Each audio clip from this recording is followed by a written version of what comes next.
Boa noite, meus caros. Sejam muito bem-vindos a mais uma live noturna sobre feminismo, família e religião, com a presença da Mariana Brito. Só aguardá-la aqui para chamá-la. Vocês estão me vendo, me ouvindo bem? O áudio e a imagem estão ok?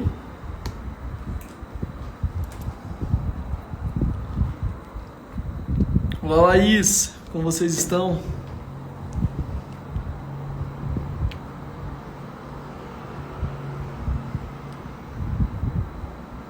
O áudio e a imagem estão ok? E não deixem de compartilhar com mais pessoas para que vocês possam estar aqui com a gente. Pessoas podem não ter visto a divulgação. A Mariana entrou. Peraí. Deixa eu ver como que chama aqui.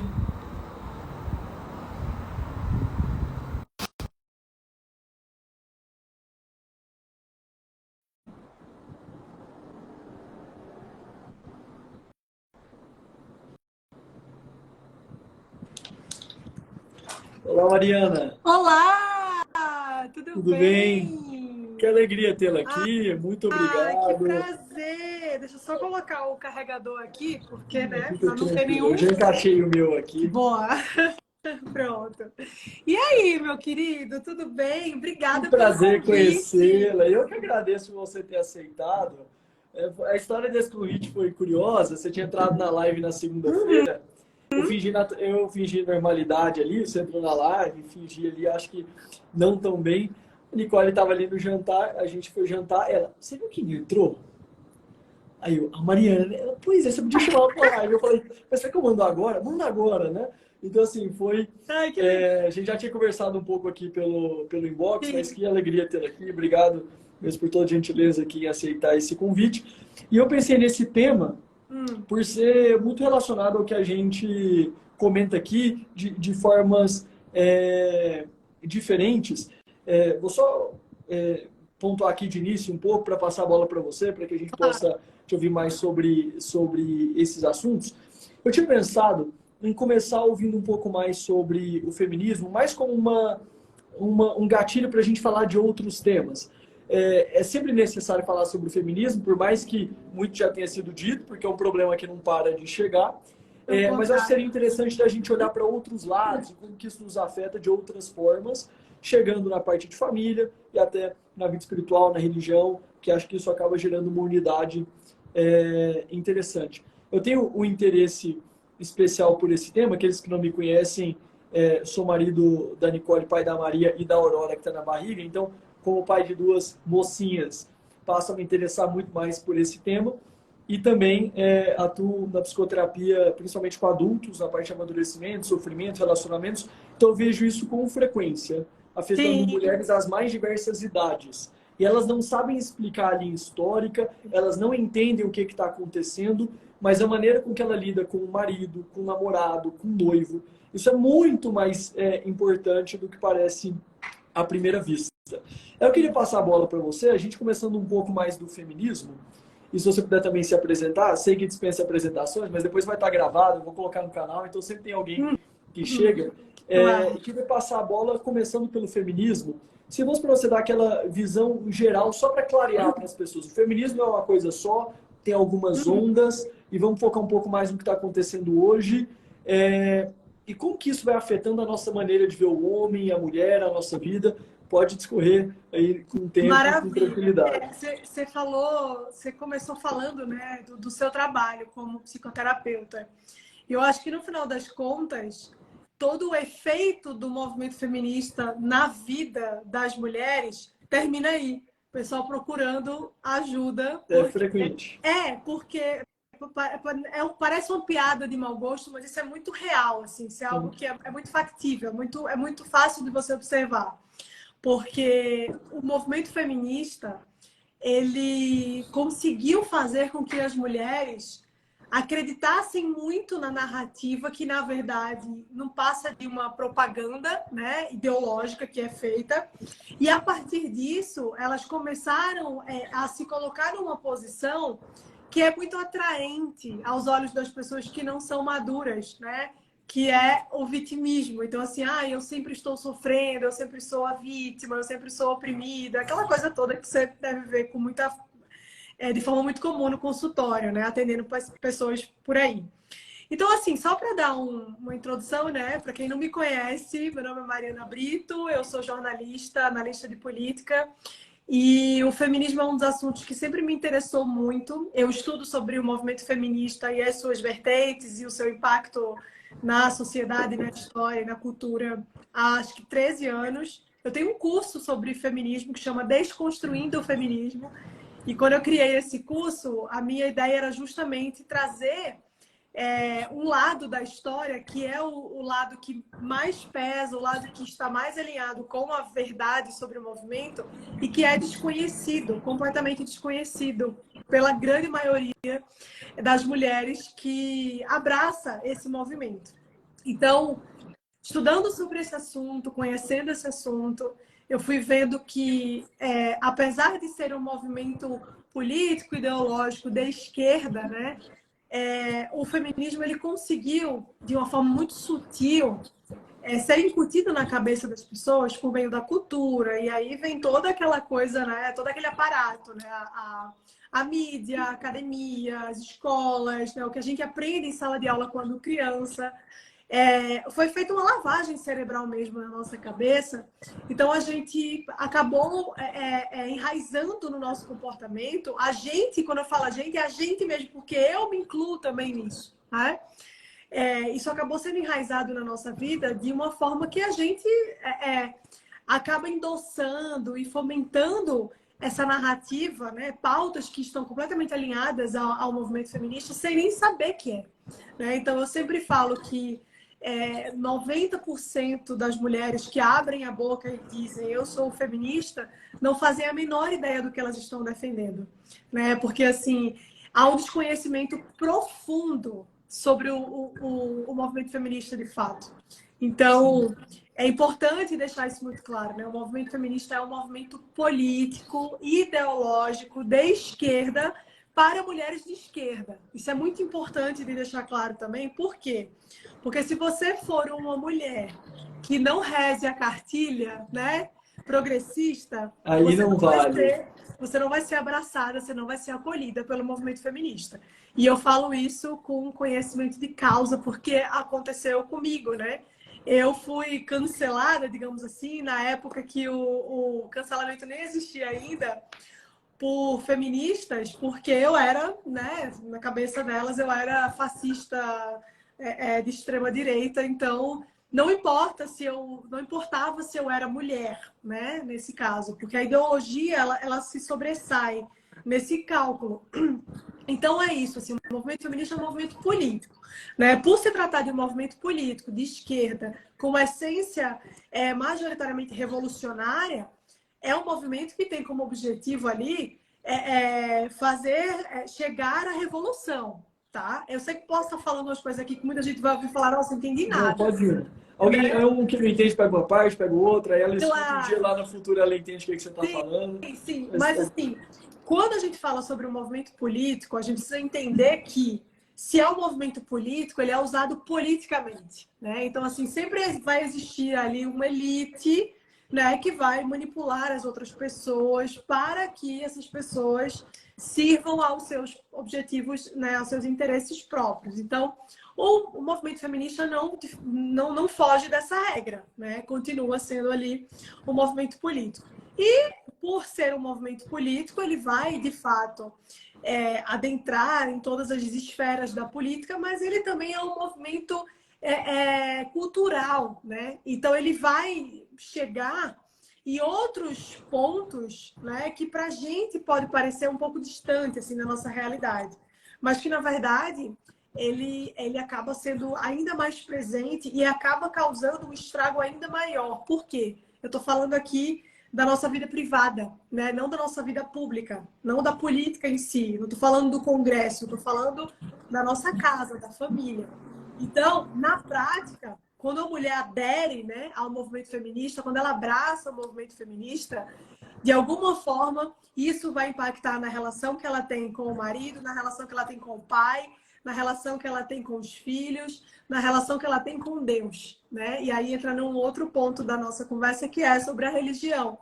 Então, o que o feminismo vai dizer, de uma forma bem resumida aqui, tá? Só para vocês entenderem, porque a coisa é muito mais profunda, é muito mais feia, é que existe uma superestrutura chamada patriarcado, e dentro dessa superestrutura, né, que existe uma opressão sistêmica à mulher. Então, se a mulher é colocada como um ser inferiorizado, o homem como um ser superior, né, que o objetivo da vida desse sistema é oprimir a mulher, né, por várias razões. Para que a mulher seja subjugada, para que a mulher seja mão de obra, para que a mulher seja apenas um objeto reprodutor e todas essas coisas que a gente já tá acostumado a ouvir.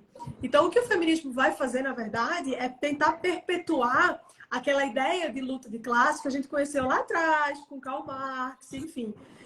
Só que agora não vai mais ser uma discussão entre a burguesia, o proletariado, vai ser uma discussão entre homem e mulher, né? Então, esse movimento vai colocar esses dois indivíduos como inimigos e não mais como seres complementares, que é o que diz a nossa fé cristã, que os homens e as mulheres, E o eles bom são senso. diferentes, claro, eles são diferentes, mas eles são complementares, né? O que a mulher tem, o homem não tem e vice-versa. E é assim justamente para que eles cooperem, né, para o bem da sociedade. Então, o feminismo vai chegar e vai dizer, não tem isso de cooperar, não tem isso de complementariedade, eles são inimigos, né? A gente precisa deixar isso muito claro e, a partir de um movimento político, ideológico, revolucionário, a gente vai engajar essa luta, engajar essa guerra para que a gente consiga vencer aqui. Então, o feminismo vai dizer para as mulheres que o que eles querem é uma coisa chamada igualdade. Mas, na verdade, isso é comprovado assim, cientificamente, né? Se você parar para ler as principais teóricas do movimento feminista, que o feminismo deseja mesmo não é igualdade, né? É a superioridade da mulher enquanto sexo, né? Que a mulher seja superior aos homens. Então, assim, elas fazem uma crítica a essa superestrutura, que é um patriarcado, mas o que elas querem, na verdade, é implementar uma outra superestrutura onde as mulheres estão no topo, né? De forma resumida, é isso. E aí, na prática, esse movimento vai, por tentar colocar sempre o homem e a mulher como inimigo, vai chegar ali no seio da família e vai tentar destruir, né? Até porque, de uma forma muito objetiva, a família é ainda a instituição mais sólida que existe, né? Então, assim, é no seio da família que todas as ideologias, inclusive o feminismo, morrem. Então, se a gente não destrói a família, fica muito difícil penetrar, fica muito difícil provocar essa revolução. É por isso que quando a gente fala que o objetivo do movimento feminista, um dos objetivos é destruir a família, não é teoria da conspiração, isso é um fato. E um fato comprovado, corroborado por inúmeras teóricas do movimento feminista. É preciso destruir a família, né? Porque se você não destrói a família, você não consegue avançar nessa pauta, né? Porque a família ainda é uma barreira muito consistente que existe. Por incrível que pareça, né? Cada dia está menos consistente, mas é. Então é isso, assim, de uma forma resumida. É que assim, é muita coisa. Eu te passei uma resumir baita alguns missão minutos, e eu acredito que você a executou muito bem. Porque falar desse tema como abertura não é fácil, é um tema muito delicado e a gente tem que explicar bem. Só comentando algumas coisas aqui, Claro. para algumas pessoas pensarem. Às vezes a gente pensa nisso, escuta esses nomes como movimento revolucionário, como coisas que têm uma deliberação de outras pessoas e já se diz, né, o Brasil é um país curioso em que as pessoas nunca terem ouvido falar nisso é argumento, né? A pessoa, isso não existe. Por quê? Porque eu nunca ouvi falar nisso. Então, olha, o fato de você nunca ouvir falar alguma coisa não quer dizer que ela não exista, né? Então, é uma coisa interessante. Outra coisa primeiro, as mulheres, e até homens também pensarem, será que vocês pensam tão parecido, né, com vários colegas do Twitter, vários colegas da escola? Será que é porque você está tendo um pensamento livre mesmo em busca da verdade? Ou será que vocês estão pensando livremente num molde viciado? Porque será mesmo, né, que todo mundo está chegando nessas mesmas conclusões? Tem um livro do Richard Weaver que fala Ideias Têm Consequências. É interessante isso. As ideias que a gente tem movem o mundo. E as ideias, muitas vezes a gente não lembra a origem delas, onde elas começaram. Aí às vezes a gente fala, você pode perguntar ou rastrear, né? Quando você começou a pensar assim? Aí a pessoa se defende. Não, não estou perguntando contra-argumento, estou perguntando onde que a primeira vez essa ideia entrou na sua cabeça. Então as pessoas não param para pensar nisso e elas acham que isso não existe, porque elas julgam o mundo à luz do tamanho da própria consciência, que é pequena. Então, assim, infelizmente o mundo não é só de flores e há coisas muito piores que a gente imagina. A parte do movimento revolucionário, uma pequeniníssima explicação, só para algumas pessoas entenderem. Quando a gente fala de ideologia, ideologia é quando você observa todo mundo e você tenta explicar tudo à luz de uma ideia muito simples. E aí você coloca a ideia acima da realidade. Então, você olha o mundo e você parte de uma premissa que todos nós concordamos. O mundo tem vários problemas. Aí a pessoa do lado de lá, é verdade. O mundo tem várias injustiças. É verdade. Verdade. Você pega uma ideia e explica tudo, tudo a partir desta ideia. No caso de Marx, ele via aquele problema, aí ele estava naquele momento de uma tremenda desigualdade no início da Revolução Industrial, etc, etc, etc, etc. Ele olha toda aquela questão e ele fala, tudo é por causa da infraestrutura da parte material. Olha, que muita coisa disso mas falar que tudo, pelo amor de Deus, é muito menos do que parece. Aí ele fala, então ele vai julgar tudo à luz do dinheiro. Aí as feministas vão julgar tudo à luz do sexo. Aí outra pessoa vai julgar tudo à luz de outra coisa. E aí tudo é explicado à luz disso. Um ótimo sinal de que uma coisa é uma ideologia se você conseguia concordar com isso aos 13 anos, provavelmente é uma ideologia. Porque as ideologias são meio toscas, não é? Assim, você explica para uma jovem de 13 anos e ela entende. Mas o que ela entende? Ela não entende nada da vida. Então, como que ela entendeu isso? É porque ela não está entendendo a vida, ela está entendendo uma ideia simplificada. Aí, diagnostica a realidade, simplifica a ideia, aí fala, mas no futuro nós resolveremos isso. Quando? Se resolvermos esse problema. Só que o futuro nunca chega. Aí fica essa revolução, né? Isso em qualquer ideologia, em qualquer ideologia. E aí vamos comparar com a família, fazendo esse pulo. Algumas pessoas falam, a família é uma ideologia burguesa. Mentira, não é. E não tem como ser. Por quê? Porque a família está afincada na realidade. Sim. E é legal para as pessoas começarem a pensar. Faça esse experimento mental. Imagina um ditador que separa todos os homens de todas as mulheres. Falou, eu vou acabar com a família, vou ter o poder que... vou separar todos. No dia que um homem se encontrar com uma mulher e se encantar por ela e unir seu corpo ao corpo dela, pode surgir um bebê. E no dia que surgir esse bebê, surgiu uma família. Então a família não depende de nada que você entenda. Na hora que surgiu aquele bebê, você não precisa ter lido nenhum livro. Quando eu peguei a Maria nos meus braços, eu entendi que ela era metade eu e metade a Nicole, que o nosso amor se fez carne e habitou entre nós, né? Isso é a verdade, se fez carne e habitou entre nós. O filho é isso, né? Um amor que se fez carne e habitou entre nós, que é metade eu, metade ela, e que dentre todos os animais, os seres humanos são o mais retardado, né? Então a racionalidade vem muito depois. Então você vê uma zebra lá, né? Anda rapidinho que nem zebra, o tatu-bola rapidinho que nem tatu-bola, e os seres humanos lá com uns 20 e poucos ainda estão descobrindo como sair da asa dos pais. Então, a estrutura da família, e naturalmente por isso, tá perdendo o gancho nisso, como o filho é o mais retardado, né, de todos, é razoável então que exista uma estabilidade do pai com a mãe para a criação dele. Então é bonito a gente começar primeiro a olhar o que é uma ideia e o que é a realidade. A família está inscrita na realidade. Sim. Não tem como. Basta um homem, uma mulher e um filho. Pronto. O nome disso é família. E por isso que é a coisa mais sólida, porque não tem nem como ter algo antes. E aqui, voltando ali a bola, tentando fazer a ponte dessas duas coisas. Eles querem destruir a família. Então, de fato, como eles não conseguem alterar a realidade, na base, eles não conseguem destruir a família. Porque a família depende da própria realidade. Então, sempre um homem com uma mulher gerará um filho, gerará uma família, independente do lugar. Então, o que eles fazem não é destruir a realidade, porque isso é impossível.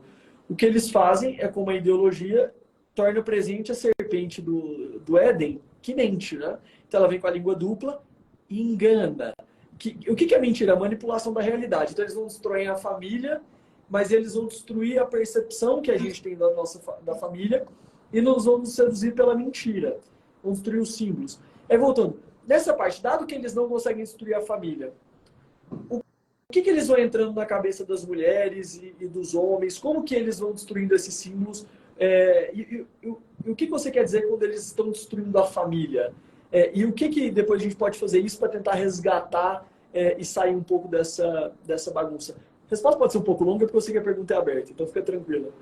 Claro, quando a gente fala sobre destruição da família, na verdade é uma forma meio simplista mesmo de denominar esse movimento, né, de tentar destruir, porque na verdade não é destruir a família, porque essa explicação que você deu foi fantástica, assim, porque é justamente isso, né? A família ela está ancorada na realidade. Quando você destrói a família, você não consegue porque a realidade se impõe ali, de certa forma.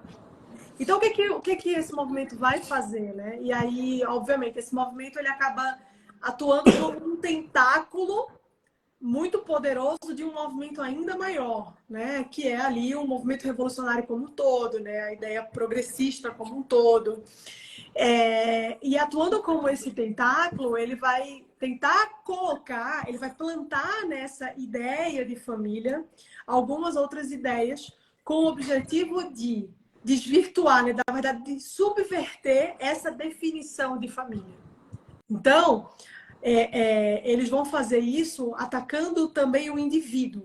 Então, assim, não a família como instituição, mas o indivíduo. Então, ele vai fazendo com que o indivíduo, ele cedendo ali as ideologias, né, ele vai perdendo aquilo que a gente tem de único, né, irrepetível, que é a identidade, a nossa identidade. Então, ele vai destruindo isso. E quando ele destrói essa identidade do indivíduo, e aí ele vai destruindo a identidade do indivíduo, ele destrói a identidade da família. E aí, destruindo a identidade da família, ele destrói a identidade da sociedade. E aí você não tem mais Mariana, Augusto, você tem um monte de robozinho ali, né, com a cabeça livre para seguir, né, ali as ideias que serão impostas por esse movimento revolucionário. Então, de forma prática, para vocês entenderem, tá, beleza, Mário, a teoria é linda, mas na prática, como é que eles fazem isso? Como é que eles destroem esse indivíduo? Como é que eles fazem isso? É justamente dizer agora que, assim, não, família não é isso aí que vocês estão vendo. Isso aí é uma família burguesa, tradicional, opressora, conservadora, né? Mas a família é qualquer coisa. A família é qualquer coisa que se une, não é, né? Então, assim, eles vão começar a tentar relativizar essa ideia de família, abrindo muito essa definição para que seja cada vez mais subjetiva, para que cada um dê a sua interpretação para ela. E aí é aquela máxima que a gente conhece, né? Se uma coisa é tudo, ela não é nada. Então, se tudo é família, nada é família. Essa é uma forma também de você ir eliminando essa ideia que a gente conhece de família. Uma outra coisa, né? E aí vai diretamente nessa coisa da destruição da identidade, é aquilo que a gente conhece muito bem e que está cada vez mais presente no debate, né, no dia a dia dessas discussões que surgem no nosso cotidiano, que é a ideologia de gênero. A gente viu agora, nas últimas, nos movimentos que tiveram aqui recentemente, umas crianças andando com os pais e carregando uma plaquinha dizendo que crianças trans existem. Na verdade, crianças trans não existem. O que existem são pais doentes que querem adoecer os seus filhos. Porque uma criança de 4, 5 anos, ela não tem capacidade nenhuma, e você vai conseguir falar sobre isso melhor do que eu, porque você entende. Basta a gente visitar o jardim de infância e olhar as crianças. Exato. Elas não estão sabendo muito da vida, né? Não sabem muito, sabem nem o que é um boleto, né? Um imposto para pagar. Então, assim, essas crianças, elas não têm capacidade, né? Elas não têm consciência para que tenham discernimento de decidir se querem ser homem ou mulher. E aí, sempre que eu falo sobre isso, eu dou o meu próprio exemplo. Quando eu era criança, eu só andava com os meninos da escola, eu tinha o cabelo curtinho, de menina assim, igual o seu, eu só usava roupa de menina, eu só brincava de futebol, porque eu não tinha interesse por coisas de meninas. E aí eu penso, se a minha mãe, lá atrás, doente, né, tivesse de alguma maneira tentado subverter as coisas ali e me transformado, me colocado para tomar uma bomba de hormônio para que eu virasse um menino... Mariano Brito. Mariano Brito, eu não sei o que seria da minha vida hoje, né? E existem casos famosos, depois se vocês quiserem, vocês podem pesquisar, né? De experimentos sociais, né? Cobaias, pessoas que foram, né? Que foram, que passaram por esse processo de transformação, né? De mudança de gênero, crianças, e que depois acabou culminando numa tragédia, né? E aí vem a taxa de suicídio, toda aquela discussão que a gente sabe. Então, assim, esse é um dos meios, né, que esse movimento encontra para dizer o seguinte: olha, a gente precisa destruir essa identidade do indivíduo, para que, destruindo a identidade do indivíduo, a gente destrua a identidade da família, destruindo a identidade da família, a gente consiga desestabilizar esse símbolo que é muito forte e que é uma barreira para que a gente avance, né, nas nossas ideias. Então, isso vai acontecendo ali da forma mais sutil possível, né? É tão sutil que muitas vezes as pessoas sequer percebem, as pessoas sequer se dão conta, e elas reproduzem certos comportamentos, elas reproduzem certos pensamentos, certos posicionamentos, e aí eu volto naquilo que você falou, sem sequer saber de onde eles vieram, né? De onde esses pensamentos vieram. Então, assim, isso foi sendo colocado na sociedade por meio da cultura, por meio da política, enfim, de uma forma que hoje a gente não consegue encontrar ali a origem, né, o marco zero do problema. A gente só consegue entender que o problema existe, que a gente precisa lutar contra ele, mas a gente não consegue olhar para o retrovisor da história e falar, não, foi aqui, identificado. E tanto que isso foi sendo colocado e de uma forma sutil, de uma forma simples. Como que está sendo pulverizado. Exatamente. Né? Então, de uma forma resumida, é basicamente isso, né? Quando a gente fala sobre a destruição da família, não é que eles vão jogar uma bomba na sua casa e acabou o pai do filhinho. Né? Porque as pessoas, às vezes, elas têm uma visão, digo mais tosca, no sentido tosca mesmo, de estão destruindo, mas ninguém está me perseguindo. Mas assim, o domínio mais sofisticado é o domínio da imaginação. Tem como você dominar as pessoas de duas formas. Ou você domina a vontade, ou você domina a imaginação. Dominar a vontade é eu boto uma arma na sua cabeça, faço o que eu quero. Por quê? Porque eu quero. Senão o quê? Você vai morrer. Outra coisa da imaginação é você moldar as ideias que entram na sua cabeça. Você tem ali a dialética, né, de pegar duas ideias e gerar uma síntese. Mas, se normalmente você centraliza os meios de educação, define as referências bibliográficas, você consegue fazer com que todas as ideias da dialética sejam só de um lado. E aí você solta os jovens tranquilos. Pessoal, reflitam de maneira livre. Eu quero vocês livres. Mas o mapa já tem uma dialética do lado de lá. Então só vai sair aquilo. Então esse domínio da imaginação é extremamente mais eficaz e extremamente mais perigoso. E algumas pessoas, às vezes, quando elas só veem um aspecto material, se ninguém está te batendo, ninguém está destruindo, ela não entende que a maior corrupção é a corrupção da alma. Tanto é que se a gente fosse fazer uma pequena reflexão teológica, demônios não querem te bater, assim, o objetivo deles não é esse, né? Eles querem perder a sua alma. E a maneira de perder a sua alma é seduzir o seu coração através da mentira. Então a linguagem se revela algo extremamente danoso. E aí você falou uma coisa, queria dar alguns exemplos para o pessoal, mais para eles pensarem, eu acho que é interessante. Teve uma hora que você falou algo como que eles querem fazer uma inversão da realidade, uma subversão da realidade. Aí alguém escuta isso e fica, tá, quer fazer uma subversão da realidade. Mas alguns exemplos, só para vocês entenderem isso. Eu não tenho interesse na batalha do feminismo, isso é com a Mariana e com as mulheres. Então, mulheres, estudem a guerra do feminismo. Lugar de fala, entendeu? É de vocês, entendeu? Elas deram lugar de fala, já usem e façam isso. Eu estou falando de outro lado, eu tenho mais interesse nisso, de ver a coerência psicológica do fato, assim, eu acho curioso. Aí você está vendo de fora, então vai falar assim, o que é subversão da realidade? É porque, no fim, como a ideologia subordina a realidade, ela tem que ir, então, a ideologia é uma mentira, ela só consegue se sustentar se ela inverter a realidade. Então, algumas coisas curiosas. Minha irmã caçula uma vez comentou, estava vendo um canal, ela era mais nova, ela falou, nossa, eu estava assistindo uma mulher que começou a deixar o cabelo do sovaco crescer. Qual o argumento que usou? Porque é natural, então eu vou deixar o pelo do sovaco crescer. Pouco tempo depois, ela falou, olha, e ela raspou a cabeça. Olha que curioso, né? Então, se era para deixar o natural, usa um argumento. Então, o argumento, ele é porque como não tem mais uma verdade, o argumento, ele é só um meio para causar o efeito que elas querem. Então, não tem mais argumento. O argumento muda. Então, do sovaco é porque é natural. Se fosse coerente, deixaria um baita sovaco e um baita cabelo. Sim. Mas corto o cabelo e deixo o sovaco. Por quê? Porque se o cabelo é grande, eu inverto, eu corto. E se o sovaco é raspado, eu deixo crescer. Aí falam muito de natural, natural, natural, e a pasta de dente tem que ser natural, o desodorante tem que ser natural. Eu lembro ali de algumas pessoas próximas falando disso, né, com um ar de salvação ecologista. Mas provavelmente a camisinha da pessoa não é biodegradável, né? Se ela quisesse ser natural, também não teria.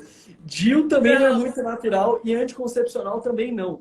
Então, se quisesse ser natural mesmo, não tomava uma bomba de hormônio, não botava uma barra no útero e não usava camisinha. Então, aí tem outro aspecto. A gente vai ver lá aquela Só um cena da... parênteses aqui, Augusto. É o todinho que agora é ecológico, né? Ecologicamente correto. E aí o canudo, ele é de papel, mas ele vem numa embalagem de plástico. É ótimo, não, isso tudo aqui é... Maravilhoso. Então, assim, eu não estou entrando no mérito das coisas, é só uma... A coerência é curiosa. Aí vamos deixar lá, aí tem aquela coisa de não usar absorvente, né? Então, vamos deixar. Qual que é a alegação? É natural também, é sempre essa coisa. Mas olha, poderia ensinar para as mulheres, né? Esse é o útero que chora, né? Simbolicamente. Ele está descamando o útero porque não teve algo. Isso não é uma grande beleza em si mesmo, é um excremento, né? Assim, tá saindo. Aí elas deixam lá e fica aquela coisa na calça, tudo. Aí você olha para aquilo, tá querendo causar ou ela acredita naquilo? Qual que é o argumento? Porque é natural, por que eu tenho que limpar? Mas limpa o bumbum, né? Então, assim, se o critério não é limpeza, os dois não são naturais. E papel higiênico também não é natural. Então, eu tinha que usar folha de bananeira. Porque se quiser seguir a risca... Então, usam o tempo inteiro. Esses exemplos são meio toscos, mas é verdade. Usam o tempo inteiro. A título de curiosidade, o sovaco cabeludo das mulheres não é tão harmônico para a maioria das pessoas, porque a testosterona é mais associada ao homem, a feminilidade tende a ser menos feminina com a testosterona alta. Pelo é símbolo de testosterona, logo o sovaco cabeludo é um símbolo de mais testosterona do que deveria. Por isso que a gente percebe como desarmônico. Então sempre tem essa inversão. E um último ponto, tinha uma conhecida nossa que tinha engravidado e até queria se livrar do filho, né? O algoritmo aí, então vocês entendem o que a gente quer dizer, e veio aqui em casa, depois de muito tempo, e meio feminista e tal, e surgiu uma pequena conversa que eu já vi você comentando e foi muito bom. Surgiu um assunto de feminismo, falando de direitos iguais, e aí eu comentei assim, eu não sou a favor de direitos iguais para as mulheres, eu sou a favor que as mulheres tenham um privilégio. Ela, eu não. Eu, é sim. Ela, eu não. Aí eu falei aquela questão do voto, que também é um tema para mostrar como que é algo básico as mulheres não sabem. Muitas, né? A gente quer ter direito ao voto, quer ter direito ao voto. Então você tem direito igual? Tem. O que você precisa fazer para votar? Meio que existir, né? Assim, tirando alguns critérios básicos, existir. O que um homem tem que fazer para votar? Se alistar no exército, tem que estar disposto a morrer pelo país. Então, é direito igual ou é privilégio? É privilégio. E eu quero que vocês tenham, porque eu não quero que a Nicole tenha que se alistar, eu não quero que a Aurora tenha que se alistar, eu não quero que a Maria tenha que se alistar. Então a gente percebe, e aqui que tem um erro grande quando as pessoas vão falar e pensar nisso. Elas entram de boa vontade querendo discutir. Só que o lado de lá já não acredita nem na verdade. Não. O lado de lá já não acredita em coerência. O que eles acreditam é no plano de revolução.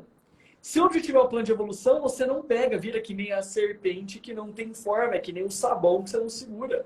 Então, ou a gente joga as luzes naquela falsidade por completo, ou se você ficar tentando nos micro exemplos, não ganha nunca.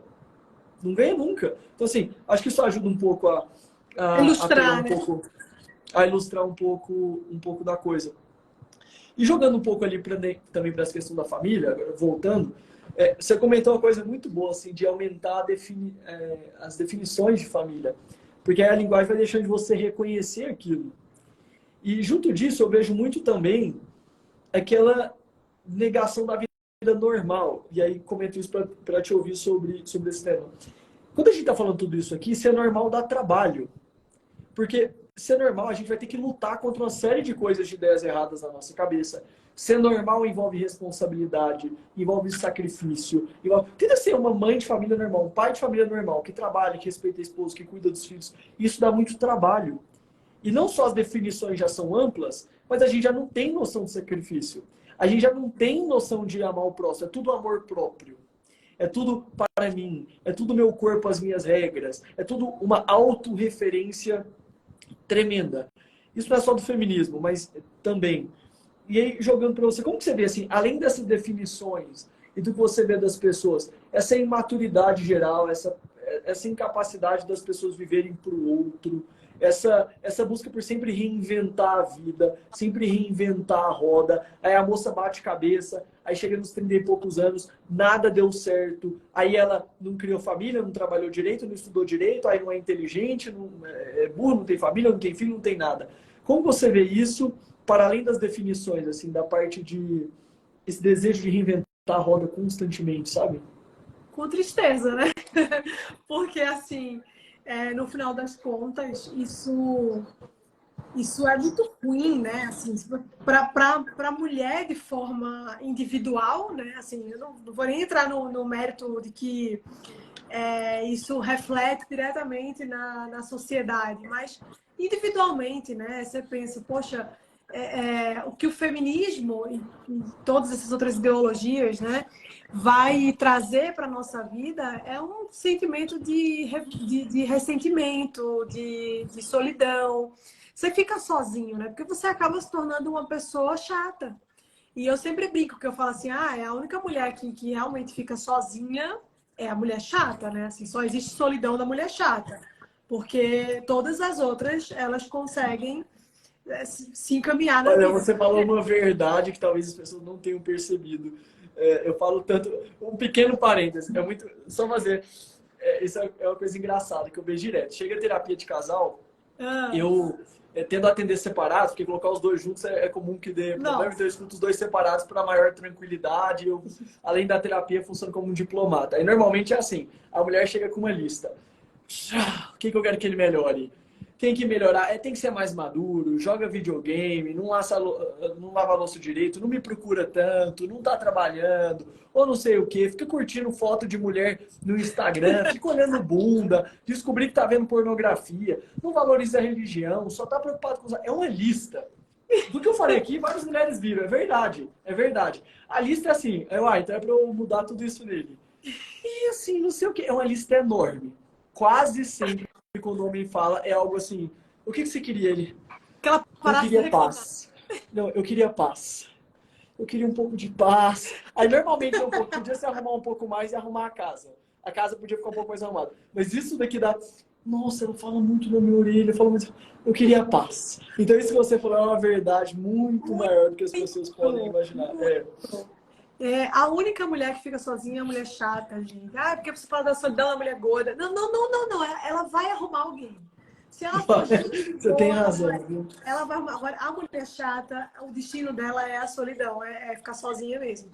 E aí, o que é uma mulher chata, né? É justamente essa pessoa que você trouxe aí, a pessoa que tudo é incômodo para ela, ela está sempre reclamando de absolutamente tudo. E aí, obviamente, você falou de uma situação onde a mulher já está casada, né? Uhum. Mas fora do casamento, né? É aquela mulher que tudo é um problema, que o homem está sempre errado, que as coisas, né? Assim, que ela precisa pensar mais nela, precisa se colocar em primeiro lugar. Não, o problema é que você já se coloca em primeiro lugar demais. Você precisa se colocar em último lugar. Entendeu? Você precisa se colocar em último lugar. Você precisa parar de olhar para o seu umbigo e olhar para o lado, olhar para fora, né? Olhar para as pessoas que estão ali ao seu redor e servir as pessoas e amar as pessoas e se entregar, né? Assim, se doar. Porque o que acontece, na verdade, é que vira tudo um bando de mulher autorreferente, egocêntrica, que tudo tem que ser... porque o amor próprio... Gente, amor próprio sem amor ao próximo não faz o menor sentido, né? O amor, Ou ele expressãozinha bonitinha que gera problema, né? exato. E assim, o amor é uma porta que se abre para fora. Entende? Se você quer falar sobre amor próprio, você tem que falar antes de amar as outras pessoas, porque esse é o verdadeiro sacrifício, né? É aí que mora a grande dificuldade. Amar a si mesmo é muito fácil, você já se conhece, já sabe como você é, você consegue controlar a situação. Agora, amar outra pessoa, né, que tem uma outra uma outra realidade, que vem de outra realidade, uma pessoa com outra cultura, com seus defeitos, com seus vícios, né? Com suas manias, com seus gostos, com a sua personalidade, é muito difícil. Porque quando você se entrega para o outro, né? De fato, você deseja viver de uma forma genuína esse amor pelo outro, você mata um pouquinho de você, né? Você vai negando um pouquinho de você, você vai deixando de lado as suas vontades para satisfazer a vontade do outro, você vai deixando de lado ali os seus desejos, porque você agora se importa mais com a felicidade do outro. É por isso, Augusto, e você deve estar cansado de ver isso com seus pacientes, que os casamentos hoje em dia, eles já nascem fadados ao fracasso. Porque assim, não, a gente, né, vamos ser felizes. Não, não é para ser feliz, entendeu? Esqueça esse negócio de ser feliz. Não é para ser feliz, é para fazer o que tem que fazer e pronto. É para ver o outro feliz, entende?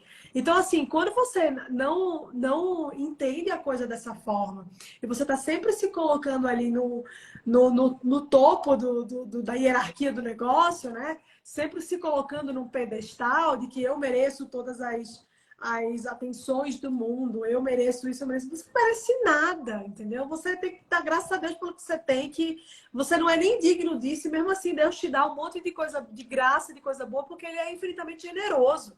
Você não merece nada, para com isso, não tem mérito seu em nada, né? Mas as pessoas têm muita dificuldade de entender isso. Então, vão se afogando ali num sentimento de raiva, são pessoas ressentidas, você vai ficando ranzinza, vai ficando cada vez mais só, se isolando do mundo, porque é muito difícil conviver com pessoas assim. Então você fica sozinho mesmo. E aí, qual é o paralelo que existe entre isso que eu estou falando aqui e o movimento feminista e essas ideologias? É que esse movimento, essas ideologias, vão alimentar esses sentimentos em você. Vão alimentar esses sentimentos no seu coração, vão colocar isso vão imprimir isso na sua alma, né? Vão distanciar você de Deus. E aí, fazendo um paralelo com aquilo que você falou dos demônios, né? Exatamente assim, o feminismo, ele vai dizer que a nossa fé, né? Que a nossa fé cristã, ela é opressora, que tudo começa aí, né? Que esse patriarcado que a gente conhece, essa superestrutura, ela vem desde a aliança que Deus faz com Abraão. Então, assim, por que foi com Abraão? Por que não foi com a mulher? Entendeu? Então, assim, tudo isso é algo que vem sendo alimentado no nosso coração e a gente vai se tornando essa pessoa, né? E aí, quando você vê o outro, não mais, como eu falei lá no começo dessa nossa conversa, como um ser complementar, como um indivíduo que vai cooperar com você, mas um indivíduo que vai duelar com você, quando você vê o outro sempre como inimigo. E aí é muito importante falar isso, porque geralmente a pessoa que é feminista, ela também é Black Lives Matter, ela compra, né? Ela abraça ali toda a cartilha, ela se ajoelha, né? Para todos esses outros movimentos. Então, no final das contas, todo mundo é inimigo dela. Todo mundo é inimigo, né? Ela vai ficar procurando se encaixar ali na minoria que ela acha que pertence e vai sempre ver o outro como inimigo. Então é o homem branco, é o homem cis, é o homem isso, é o homem aquilo. E, cara, assim, quando você enxerga o mundo com essa lente de ódio mesmo, de ver o outro como se fosse alguém que você precisa destruir, né? Como um mal que você precisa combater, aí fica muito difícil e o resultado sempre é a solidão mesmo. Assim. Então, quando a gente vem com essa conversa de falar assim, cara, mulheres, fiquem longe do feminismo. Se vocês querem, de fato, encontrar a verdadeira felicidade, se vocês querem amadurecer, se vocês querem ter um olhar para a vida, né?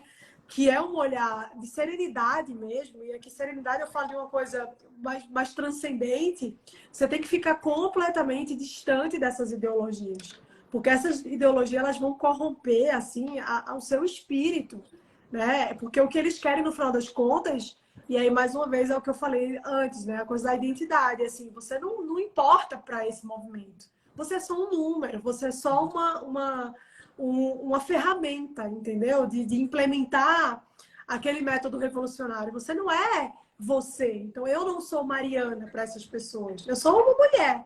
E aí, por ser uma mulher, eu posso ser um objeto, né, de alguma forma para que eles me usem. Então, assim, você não é mais um indivíduo, você não tem mais a sua individualidade, você não tem mais o seu DNA, você é parte de um grupo, né? Então, você é mulher, ou você é negra, ou você é isso, ou você é aquilo. Na verdade, não. A gente é tudo igual perante Deus, né? Somos diferentes na nossa natureza, somos diferentes na nossa biologia, mas diante de Deus nós somos iguais em dignidade. Deus nos fez os homens e as mulheres diferentes, né, na sua natureza, na sua essência, mas em dignidade nós somos iguais. Deus nos olha do mesmo jeito, né? E aí eu sempre brinco e falo, cara, mas é óbvio que nós somos diferentes. É óbvio que Deus criou homem e mulher diferente. Porque E se fosse ainda para ser bem, igual, ele né? teria feito Eu um não queria fome. casar comigo. É. Eu olho para a Nicole e falo, eu casei muito melhor, né? Porque eu a escolhi e ela me escolheu. Eu não sei se ela tem bom gosto, mas eu sei que eu tenho, né? Mas ainda bem que ela não tem barba, né? Ainda bem que já pensou Exato. de jeito nenhum. Imagina. Então é isso, assim, é estar atento para isso, sabe? É ter um olhar um pouco mais cuidadoso. Porque se você não observa isso com certo zelo, você acaba entrando na onda. Então, assim, eu tenho várias amigas, várias pessoas que eu conheço, que eu convivo, que ficam propagando essas ideias sem fazer a menor ideia, né? Que ficam perpetuando e aí entram num casamento e começam a ver o marido como se fosse um rival, né? E tratam aquele relacionamento com uma certa rivalidade. E, gente, o resultado disso, isso é receita para dar merda. Vai dar ruim em algum momento, entendeu? Então, Exatamente. assim, é complicado. É complicado. Você falou uma coisa ali de ser mulher, uma coisa que eu também já ouvi uma vez de um grupo feminista, estavam defendendo os banheiros unidos, porque era uma discriminação, né, julgar ali pela biologia. Então, o gênero é uma construção social, então não pode ter banheiros separados. Só que em outro momento estavam defendendo o ônibus separado, porque o homem é um potencial opressor. Aí você fica assim, é a inversão da realidade. O banheiro está separado? Junta. O ônibus está junto? Separa. Então seria muito bom saber qual é o critério que usam para separar o ônibus e para unir o metrô. Só que exige uma coerência, exige a verdade, não dá. O que isso falou? Então é sendo contra. É fazer o que tá. É fazer Exato, mas é que muito tá lá. curioso como que falam na cara limpa, assim, você fica, é a mesma pessoa. E fazendo um combo aqui para religião, mas só, e seus comentários são excelentes nisso, é certo que o assunto é fato que o assunto é muito amplo e daria para a gente conversar muitas horas, então a gente está seguindo o bloco aqui no caminho. Mas queria comentar uma coisa que acho que pode chamar a atenção de algumas pessoas quando a gente fala de Meu Corpo e as Regras e uma última coisa do feminismo, para a gente entrar no tema até que me interessa mais, que é a religião. Mas olha isso, né? A gente comentou essa questão do amor próprio, do Meu Corpo e minhas Regras e como que não é sobre a realidade. Pense um pouco nisso. Meu corpo, minhas regras não passa de uma frase de marketing para impactar as pessoas, porque isso existe? Não existe. É aquela coisa, estamos inscritos na realidade, somos livres para escolher, mas a realidade, mas as consequências não são livres. Então, faça um experimento aí a todo mundo. Olha, tem 566 pessoas agora, 58 aqui. Todo mundo aqui, mais de 500 pessoas. Criem a regra para o corpo de vocês que vocês não precisam mais beber água. E veja se funciona. Crie a regra para o corpo de vocês que vocês podem comer só besteira e que vocês serão saudáveis. Crie a regra para o corpo de vocês que vocês não precisam mais dormir. Então, esses são exemplos básicos que a gente tem que começar de baixo, mas para as pessoas perceberem assim, não existe de criar regra. Eu atuo em cima de regras que transcendem a minha opinião. Então, se você ficar comendo mal, você vai acumular uma série de gordura, pode afetar vários órgãos, diminuir a expectativa de vida, não vai conseguir correr direito, pode afetar outras coisas. Exatamente. Então, isso aí já vai atrapalhar muito. Agora, a moça, ela acha que ela pode agir de qualquer forma. Ah, mas eu vou postar uma foto seminua. Tá bom, mas você não é livre para postar uma foto seminua e ser vista com bons olhos por vários homens, né, com sentido de pureza, ou algo mais elevado, ou despertar um encanto mais profundo. Se você postar assim, é um algoritmo. Se fizer isso, você será tratado e vista de forma mais carnal. Se não fizer isso, pode ser que você tenha uma visão de outra forma. Então, essas regras, assim, no fundo é só frase de marketing. E aí uma coisa legal do feminismo, para se pensar, é que os homens que mais... Não é legal, mas... que os homens que mais gostam são os malandros, né? Claro. Porque aí a mulher fala, agora eu quero ir pra cama sem responsabilidade. Os caras, é isso mesmo, nóis. vamos lá. Eu quero ir pra cama e não tem que me ligar no dia seguinte. É isso mesmo, né? Eu não quero construir família. Vamos lá. Ó, engravidou pra mim, elimina o meu filho. É isso, eu não queria família, eu não queria pagar pensão. Maravilha. Não precisa mais abrir porta. Ótimo, não precisa puxar cadeira. Não precisa mais pagar conta. Maravilha. Então, o feminismo devia ter um patrocínio ali desse pessoal. Agora, e favorece muitos homens, especialmente aqueles mal intencionados, né? Sim. E puxando, jogando para a religião, que eu acho que é a parte... não sei se você pudesse passar um pouquinho das 10, não sei se dá, porque eu não queria encerrar em 9 minutos essa parte. Mas se precisar, você me avisa, não tem nenhum problema. Fica tranquilo, Eu fica queria, até não sei amanhã. passar muito, né? Só porque eu vi que fluiu e foi mais rápido do que imaginei. Agora, pulando para a religião, a gente vê que, vamos tentar fazer um link, vocês entenderam a parte do feminismo e a gente percebeu a questão com a família. Quando a gente cria um ódio com a realidade, automaticamente, praticamente, a gente cria um ódio para com Deus. Porque se a gente começa a ter raiva da realidade, não tem como não ter raiva de quem criou a realidade. Se eu fizesse um post no Instagram que vocês odiassem, de alguma forma vocês vão odiar aquele que fez aquilo, não só o texto. Então, se a gente cria um ódio muito grande para com a realidade, a gente cria um ódio muito grande por quem criou a realidade. Por isso que esses movimentos afastam a pessoa da religião, tratam a religião como opressão, favorecem o ateísmo, ou até outras coisas mais pesadas. Então, as coisas estão muito unidas. Da minha parte, eu sei que essa parte de feminismo, de família, são dedutíveis por inteligência natural. Mas da minha parte, isso veio muito pela religião, no sentido de me conduzir a olhar para coisas mais elevadas. Foi como se a religião trouxesse junto a ela coisas que não são dela, ou seja, tudo isso que a gente está falando é de razão natural. Mas ela vem e demole tudo quando você percebe que tem um outro tipo de vida. E que dá para amar mesmo. E que dá para que a família é outra coisa. Comigo isso veio junto. Isso não veio separado. Eu queria ouvir um pouco assim... Você também já comentou muito, mas acho que sempre é bom ouvir. Como foi para você isso, assim, da religião te inserir nisso, dessa redescoberta da vida normal, da redescoberta da família? Porque me parece que a redescoberta da família vem mais pela religião do que pelos estudos. Porque sozinho a gente continua sendo egoísta. É como se a gente fala, tá bom, viver para si mesmo é egoísta. Tá, entendi. Mas eu não consigo deixar de ser.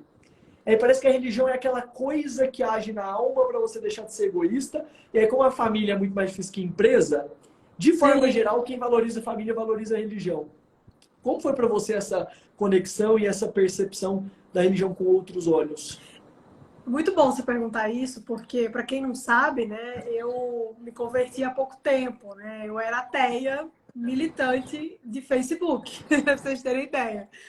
E é muito curioso, porque, assim, apesar de ateia, inclusive, os meus amigos brincam comigo que eu era até a mais cristã que existia no mundo, porque de fato eu era mesmo. Hoje em dia eu olho para trás e falo, meu Deus, que falta de vergonha na cara, né?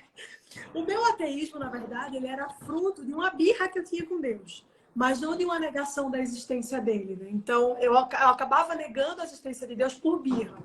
Mas no fundo eu acreditava, porque assim, eu nunca vi um ateu conversar tanto com Deus quanto eu fazia, né? Então, se você é ateu e não acredita que Deus existe, está conversando com ele por quê? Né?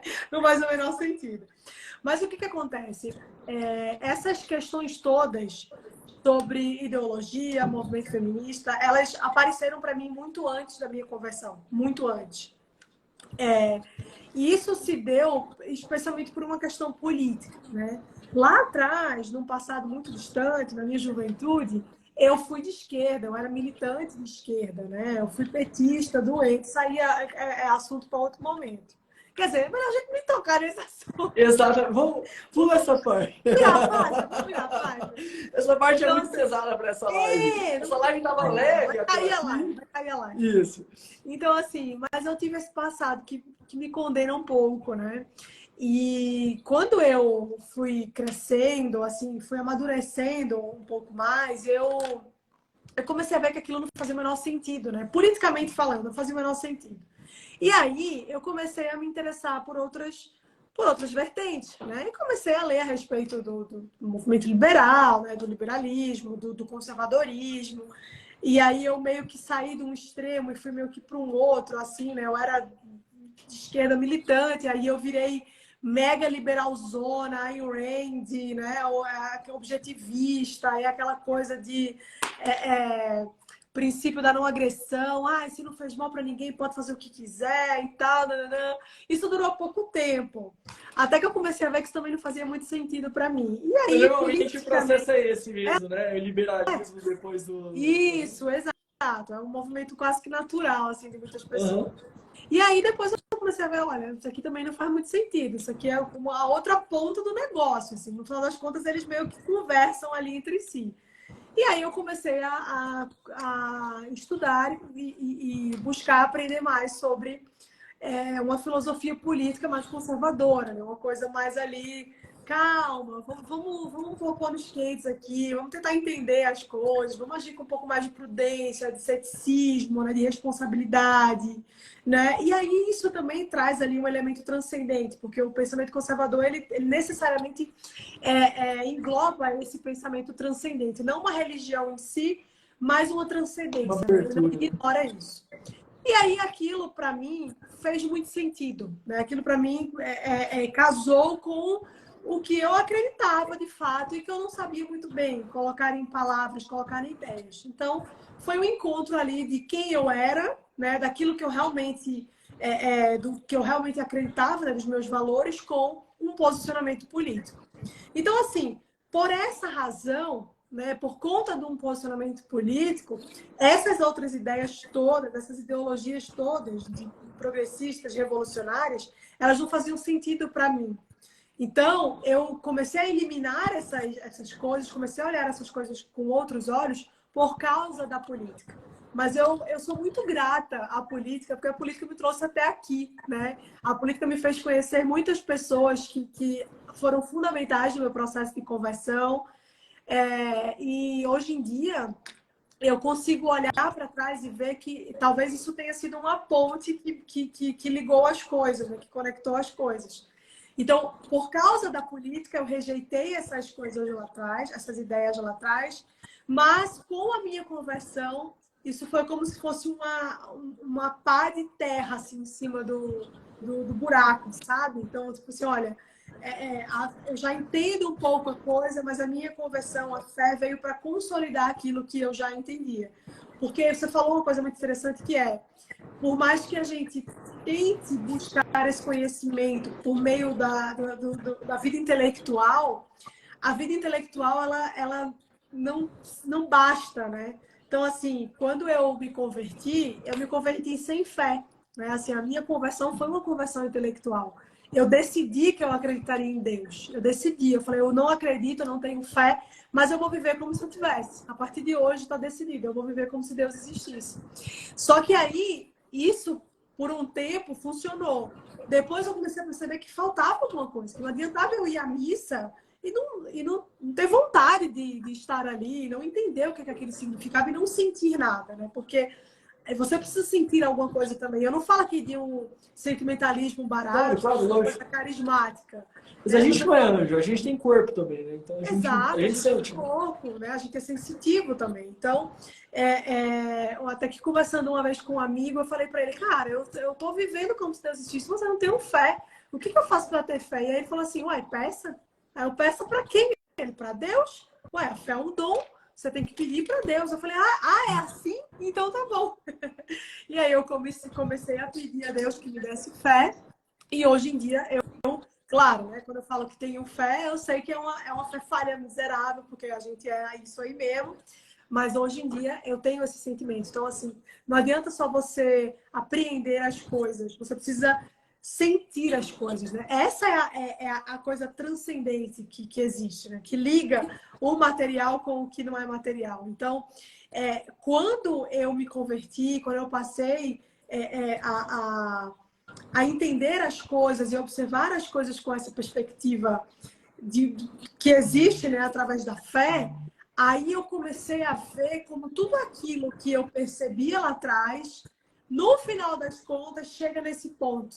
Porque a gente falou aqui de várias coisas. A gente falou que o feminismo quer destruir a família, que nananã, que tal, que eles querem destruir a identidade. Mas no final das contas, e eu deixei para falar isso justamente agora, quando a gente chegasse nesse ponto, no final das contas, todas essas ideologias, elas são armas que estão apontando para um único lugar, que é Deus. No final das contas, essas ideologias todas, elas querem destruir a ideia, né? E aqui eu falo ideia de uma forma bem rasteira mesmo, que nós temos de Deus. Porque Deus é o maior inimigo dessas ideologias, né?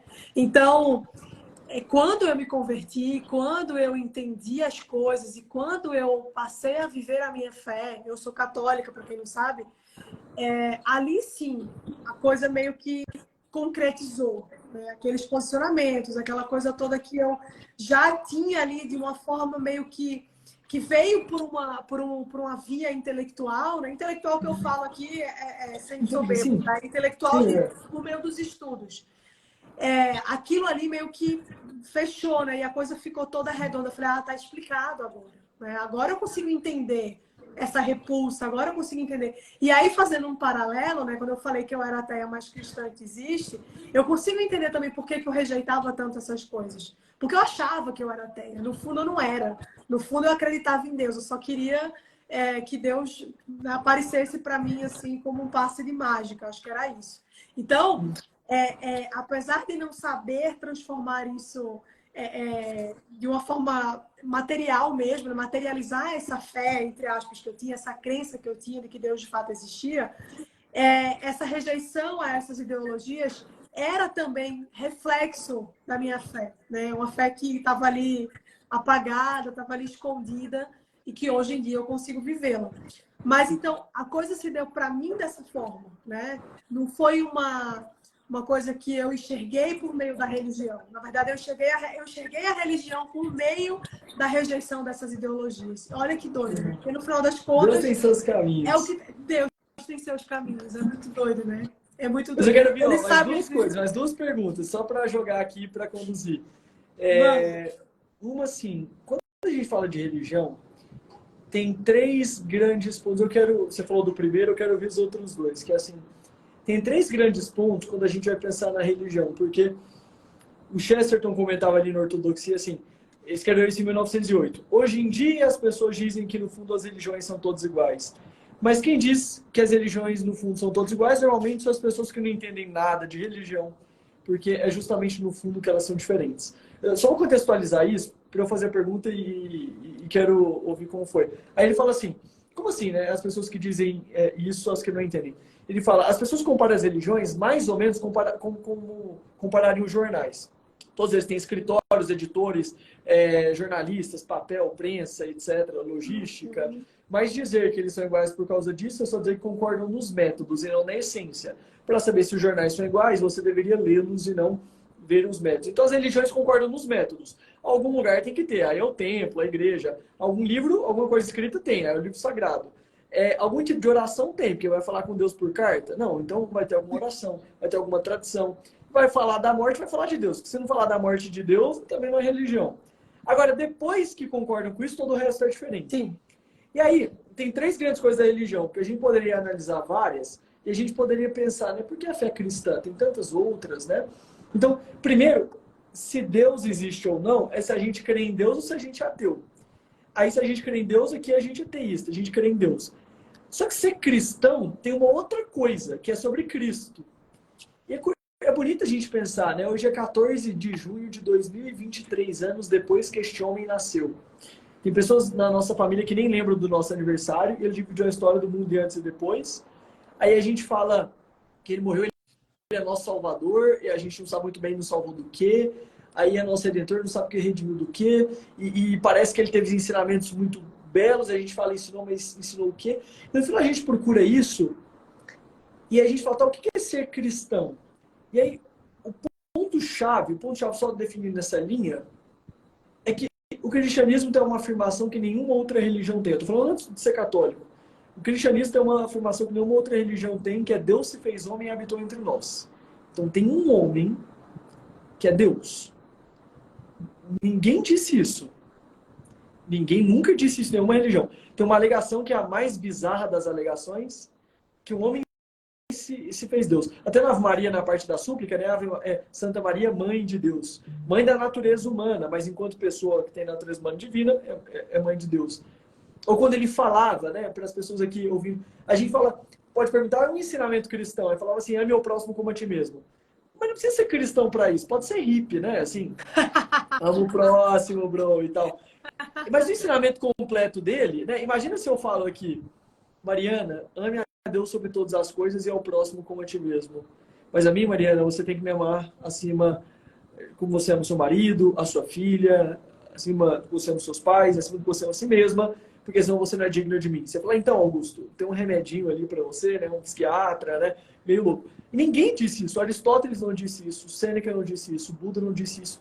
E ele disse isso. Então, primeiro tem a coisa do cristianismo. Depois tem a coisa da igreja, que ele fundou uma igreja e aí tem a dúvida. Mas antes, eu queria ouvir essas duas coisas assim. Como foi, eu não sei se foi as duas juntas, mas se desse para comentar, como foi esse processo se tornar cristã? Assim, tá, me parece que foi tudo junto, mas tem uma certa divisãozinha, assim. Como foi esse processo de, realmente, tá, é isso aqui, é Cristo, de ver ele com outros olhos? Como foi isso para você?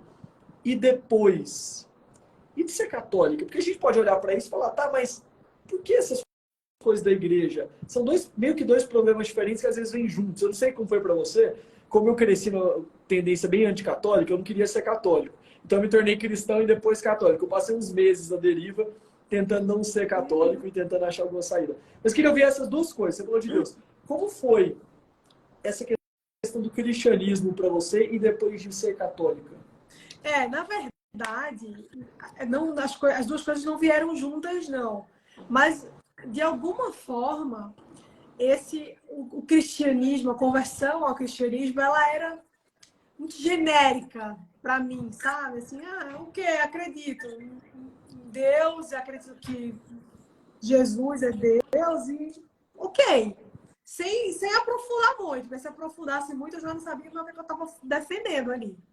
Então, assim, é curioso explicar esse ponto, porque se eu for contar toda a minha história de vida aqui, a gente vai ficar mais 2 horas no eu sei que sempre fica simplificado.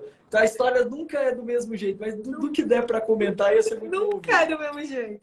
Nunca mas, é. Assim, eu cresci numa família que não tinha religião, né? Eu não cresci numa família vendo os meus pais irem a uma igreja, a um centro espírita, a um terreiro de macumba, não, em lugar nenhum.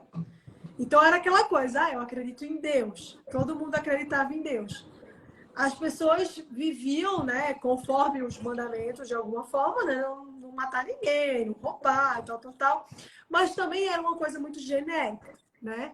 Só que se você perguntasse para qualquer pessoa da minha família se eles tinham alguma religião, eles iam dizer que sim. E se você perguntasse qual, eles iam dizer que eram católicos, né? A minha avó, por exemplo, ela era católica, devota de Nossa Senhora, chegava na casa dela, estava ouvindo Padre Marcelo Rossi, mas toda quarta-feira ela ia para o centro espírita e eu ia com ela.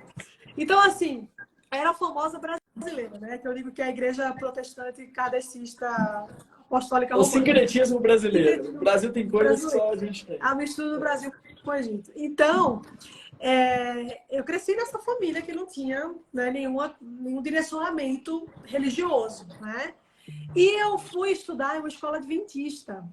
O motivo também é o mais genérico possível. Era uma escola relativamente com ensino bom, né?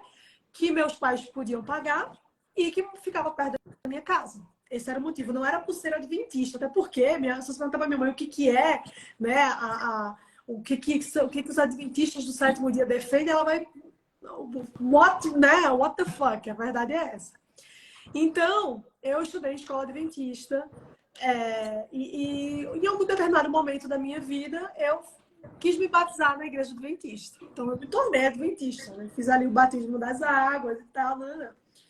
E eu decidi me batizar com 9 anos. Tá vendo como criança não pode decidir gênero, gente? Eu fui me batizar na igreja adventista com 9 anos. Sabia nem que era filha, eu tava lá me batizando. Antes disso, eu fui batizada na igreja católica, né? Por mera tradição, obviamente. E aí, eu batizei depois na igreja adventista. E se você perguntar, mas você frequentou? Não, só foi no dia do batismo e nunca mais eu pisei na igreja. Foda-se, a verdade é essa. Depois eu saí da escola, fui estudar em outra escola, e aí a coisa toda, né, desandou nesse ponto.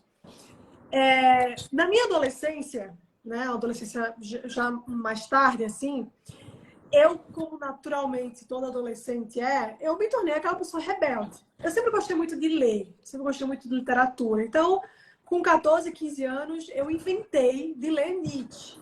Olha só. Tá vendo que não pode? Não pode Deixa a deixa criança de botar, não sozinha. pode ler Nietzsche. Não leiam Nietzsche, pelo amor de Deus. Duas pessoas que você não pode ler na vida. Nietzsche e Ayn Rand. Não leiam essas pessoas. Eles são terríveis. E aí eu fui ler Nietzsche, né? Meu irmão, tem um irmão mais velho, que sempre foi minha grande influência na vida. Ele leu Nietzsche, eu fui ler Nietzsche. E aí eu fui ler aquelas coisas todas. Eu falei, é isso aí, Deus está morto. Acabou. Rebeldíssima, super, né? Com aquela cabeça revolucionária e tudo mais.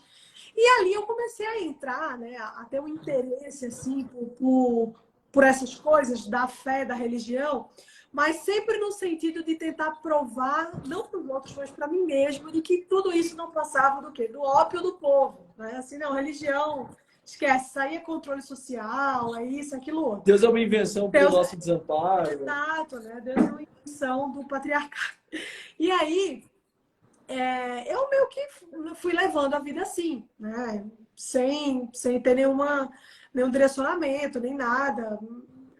Minha família falava, você sabia para minha mãe, sabia que sua filha é ateia? Minha mãe, o que é isso? O que é? É de comer? Não Exato. tava nem aí, É assim, ruim? sabe? É ruim, é bom, é salgado, é doce? Não tava nem aí. Então, eu meio que fui nessa onda. Meu irmão mais velho, que, como eu falei, era uma grande influência para mim, ele também se debandou para o lado do ateísmo. Assim, eu acho que foi muito por influência dele que eu me tornei ateia. E hoje ele está se convertendo à Igreja Católica por influência minha. Parece que o jogo virou. Então, assim, eu comecei a me interessar por esses assuntos. Eu comecei e vem ao advento da internet, né, que faz com que as pessoas falem um monte de besteiras com muita propriedade sobre assuntos que não conhecem. Então, eu ficava falando sobre isso, né, lá no Orkut, depois no Facebook. E aí, enfim, né, eu fui indo nessa coisa toda. E aí, a grande sorte do jovem é que ele deixa de ser jovem, né? Porque se o jovem é um erro, ele tem que acabar. E aí, graças a Deus, eu fui ficando adulta e as coisas foram começando a deixar de fazer sentido para mim. Alguns episódios aconteceram na minha vida, né? Com 19 anos, o meu avô morreu nos meus braços, literalmente nos meus braços, e aquilo para mim foi um negócio que marcou muito a minha vida, porque eu pensava, nossa, por que Deus, se Deus existe, por que ele permitiu que isso acontecesse, né? E depois outros episódios aconteceram assim na minha família que me fizeram começar a questionar essa coisa toda. E aí eu falei, olha, talvez Deus exista, eu só não esteja encontrando ele, né? Então eu vou viver como se Deus existisse. Só que nessa de vou viver como se Deus existisse, isso pode ser qualquer coisa, né? Porque se você acredita que Deus existe, mas você não tem uma definição muito clara de quem é Deus, né? Isso que você falou, que um homem que se fez carne, né? Deus foi o verbo que se fez carne, habitou entre nós, né? Se você não faz a menor ideia do que é a Santíssima Trindade, o Espírito Santo, Deus Pai, Deus Filho, se você não entender absolutamente nada disso, a visão que você tem de Deus é uma visão completamente etérea, né? É aquela coisa, Deus é uma energia, é aquela coisa bem riponga mesmo. Deus é uma energia, Deus é a luz, Deus é o universo. Não, Deus não é nada disso. Deus é uma pessoa, né? Então, como eu tinha essa visão muito genérica do que era Deus, eu comecei a procurar Deus em todos os lugares. Então, eu fui para a igreja protestante, eu ia para a Assembleia de Deus, Universal, eu ia para Centro Espírita, comecei a frequentar Centro Espírita por muito tempo. E eu gostava de frequentar o Centro Espírita porque existia uma coisa na doutrina do Espiritismo, que isso aí você vai tirar de letra, né? Mas que me chamava muita atenção, que era a coisa da caridade. Que hoje em dia eu já entendo de um outro modo. Hoje eu entendo como uma visão muito materialista da caridade. Mas naquela época eu falava, o Espiritismo só quer fazer bem aos outros, então é isso aí, tá ótimo. Mas aquelas conversas todas sobre reencarnação e não sei o quê, isso nunca me desceu. Mas eu queria acreditar em alguma coisa. Eu queria, né, que alguma dessas religiões fizessem sentido para mim. Eu queria que meu coração batesse mais forte por elas. E aí eu fui, né? Fui em terreiro de Umbanda com uma prima, que hoje em dia é mãe de santo, inclusive. E eu achava tudo aquilo ali muito ridículo, com todo respeito. Quer dizer, não, né? Foda-se. Mas assim, enfim, eu achava tudo aquilo muito ridículo. Eu falava, nossa, como é que alguém acredita nisso? É muito teatral. Eu sempre fui muito cética, na verdade. É uma característica minha. Hoje eu ainda sou muito cética. Então, quando essa galera vem, ai, porque eu sonhei, aí Deus. Será que é Deus? Por que você acha tanto que foi Deus? Você sabe que o diabo também tem voz, né? Aí Deus falou. Esse é um bom ponto. E aí, o que acontece? Eu fiquei nessa busca, né? Tentando achar Deus em algum lugar, tentando encontrar Deus em algum lugar. E para te dar uma resposta muito sincera sobre por que a Igreja Católica, a verdade é que foi lá que o meu coração bateu mais forte. Eu não sei te dizer. É óbvio que depois isso se materializou, né? Por causa de uma busca intelectual. Comecei a ler sobre a Igreja Católica, comecei a estudar a história da Igreja, comecei a estudar, na verdade, sobre a história da formação da sociedade ocidental, que culmina necessariamente na história da Igreja, né? Então, assim, eu comecei a tentar entender as coisas e aí sim veio uma parte teórica que eu não tinha. Mas a verdade é essa. Assim, quando eu entrei na Igreja Católica, que eu já fui na Igreja Católica antes de me converter inúmeras vezes. Eu ia para casamento, para batizado, para não sei o quê, para não sei o que lá, missa de sétimo dia. Mas, um belo dia eu entrei ali e meu coração bateu mais forte. Eu falei, cara, talvez seja aqui. E eu vou te falar com sinceridade o que me pegou, assim, que me fez criar um interesse, uma vontade de conhecer profundamente. É que não tinha nada emocionado, sabe? Não era aquela galera gritando, aquela coisa. Era um padre lá, ele chegava, falava, você quer... Aquela coisa do corpo de Cristo me pegava. Então, ele falou, esse corpo de Cristo é um pedaço de Ruffles. Não é o corpo de Cristo. Mas aquilo me intrigava, eu queria entender por que o corpo de Cristo, eu queria entender o que era. E aí eu comecei a me encantar. Tipo, por que parece tão tosco e tão sublime ao mesmo tempo, né? Exato. Por que parece... assim, a gente, de fato, adora aquele pão e aquele sangue porque se transubstanciam em Cristo. Se isso não é verdade, o cristianismo é a religião mais tosca do mundo, porque a gente adora um pão e um vinho. Tem noção? E aí... Só que é essa religião que criou a civilização ocidental e as mais belas coisas que a gente já viu. Exato. Aí você fica meio... E aí, cara, a coisa foi... Aí eu fiquei intrigada com aquilo ali. Não tinha emoção, não tinha gente falando em língua, gritando. Era uma coisa normal, era uma coisa ordinária, entendeu? Era extraordinariamente ordinário. Era um padre celebrando uma missa, as pessoas ali, em silêncio, assistindo aquilo ali de forma atenta. Eu dei sorte, né, de ir numa igreja bem tradicional, assim. Então aquilo me pegou. Eu falei, cara, será que a verdade está aqui? Será que é aqui que esse Deus que eu estou procurando tá e eu não consigo achar em nenhum outro lugar? E aí, eu não fui tentando sentir isso. Aí foi quando entrou a parte da teoria. Eu falei, não, peraí, calma, eu vou sentar e vou estudar esse negócio.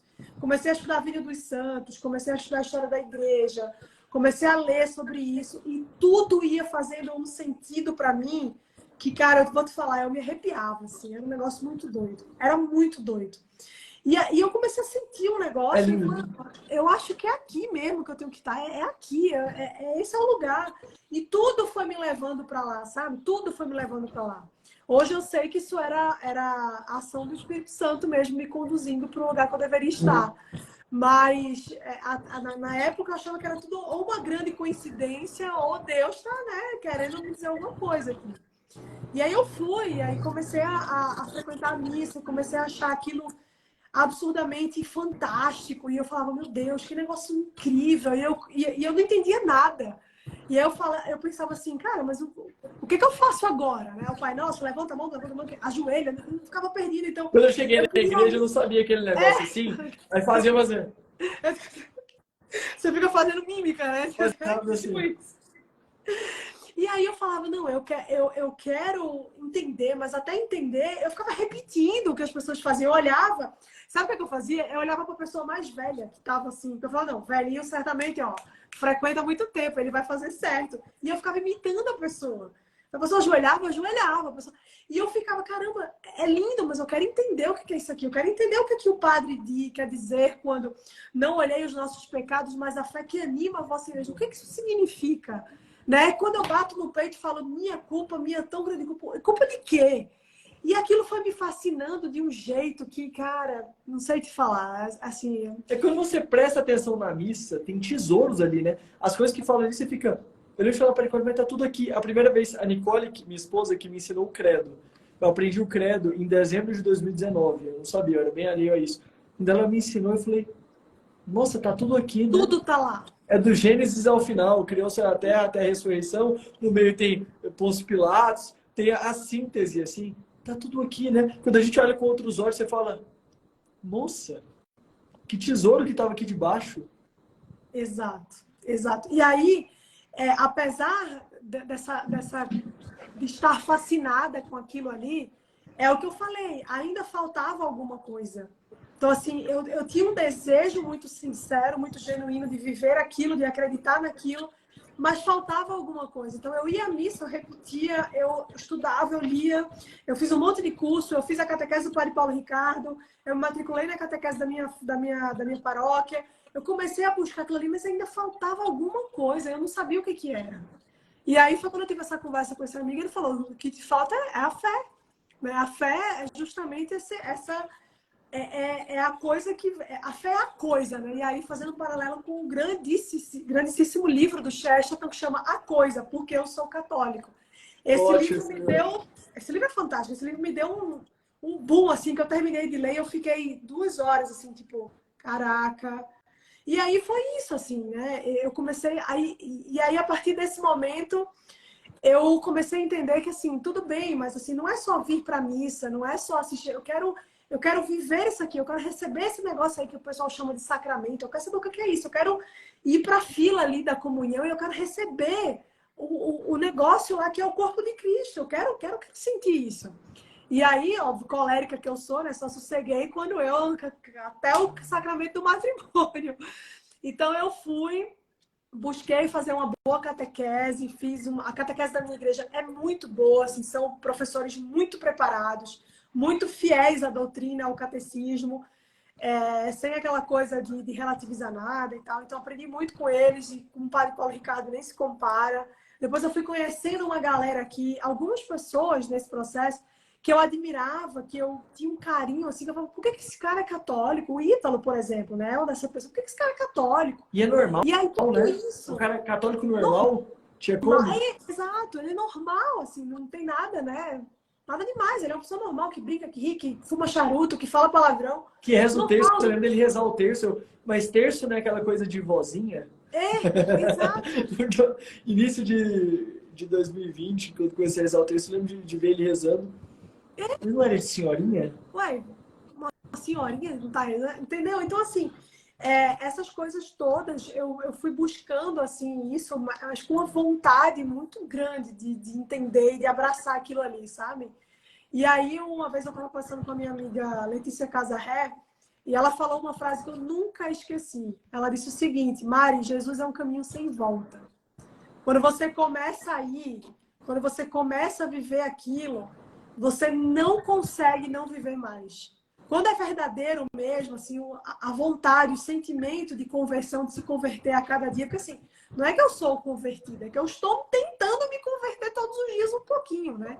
Então, assim, quando você conhece isso, você não tem como, depois que você vê, você não tem como desver, né? Então, assim, é isso.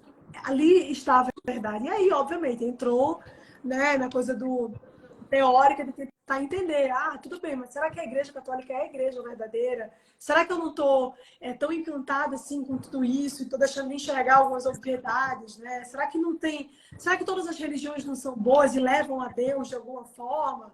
Né? Então eu comecei a pensar nessas brechas relativistas que existem e eu fui tentando sanar cada uma dessas minhas dúvidas e todas elas, né? Todas as respostas me levavam para a Igreja Católica. Então, além do sentimento, né, que eu falei, quando eu estive lá foi onde meu coração bateu mais forte e onde eu senti aqui é a minha casa, aqui eu quero ficar, todas as respostas para as minhas perguntas se esclareciam assim, né? É a Igreja Católica. Então, Esse foi o meu processo de conversão, entende? Foi assim que eu cheguei até lá.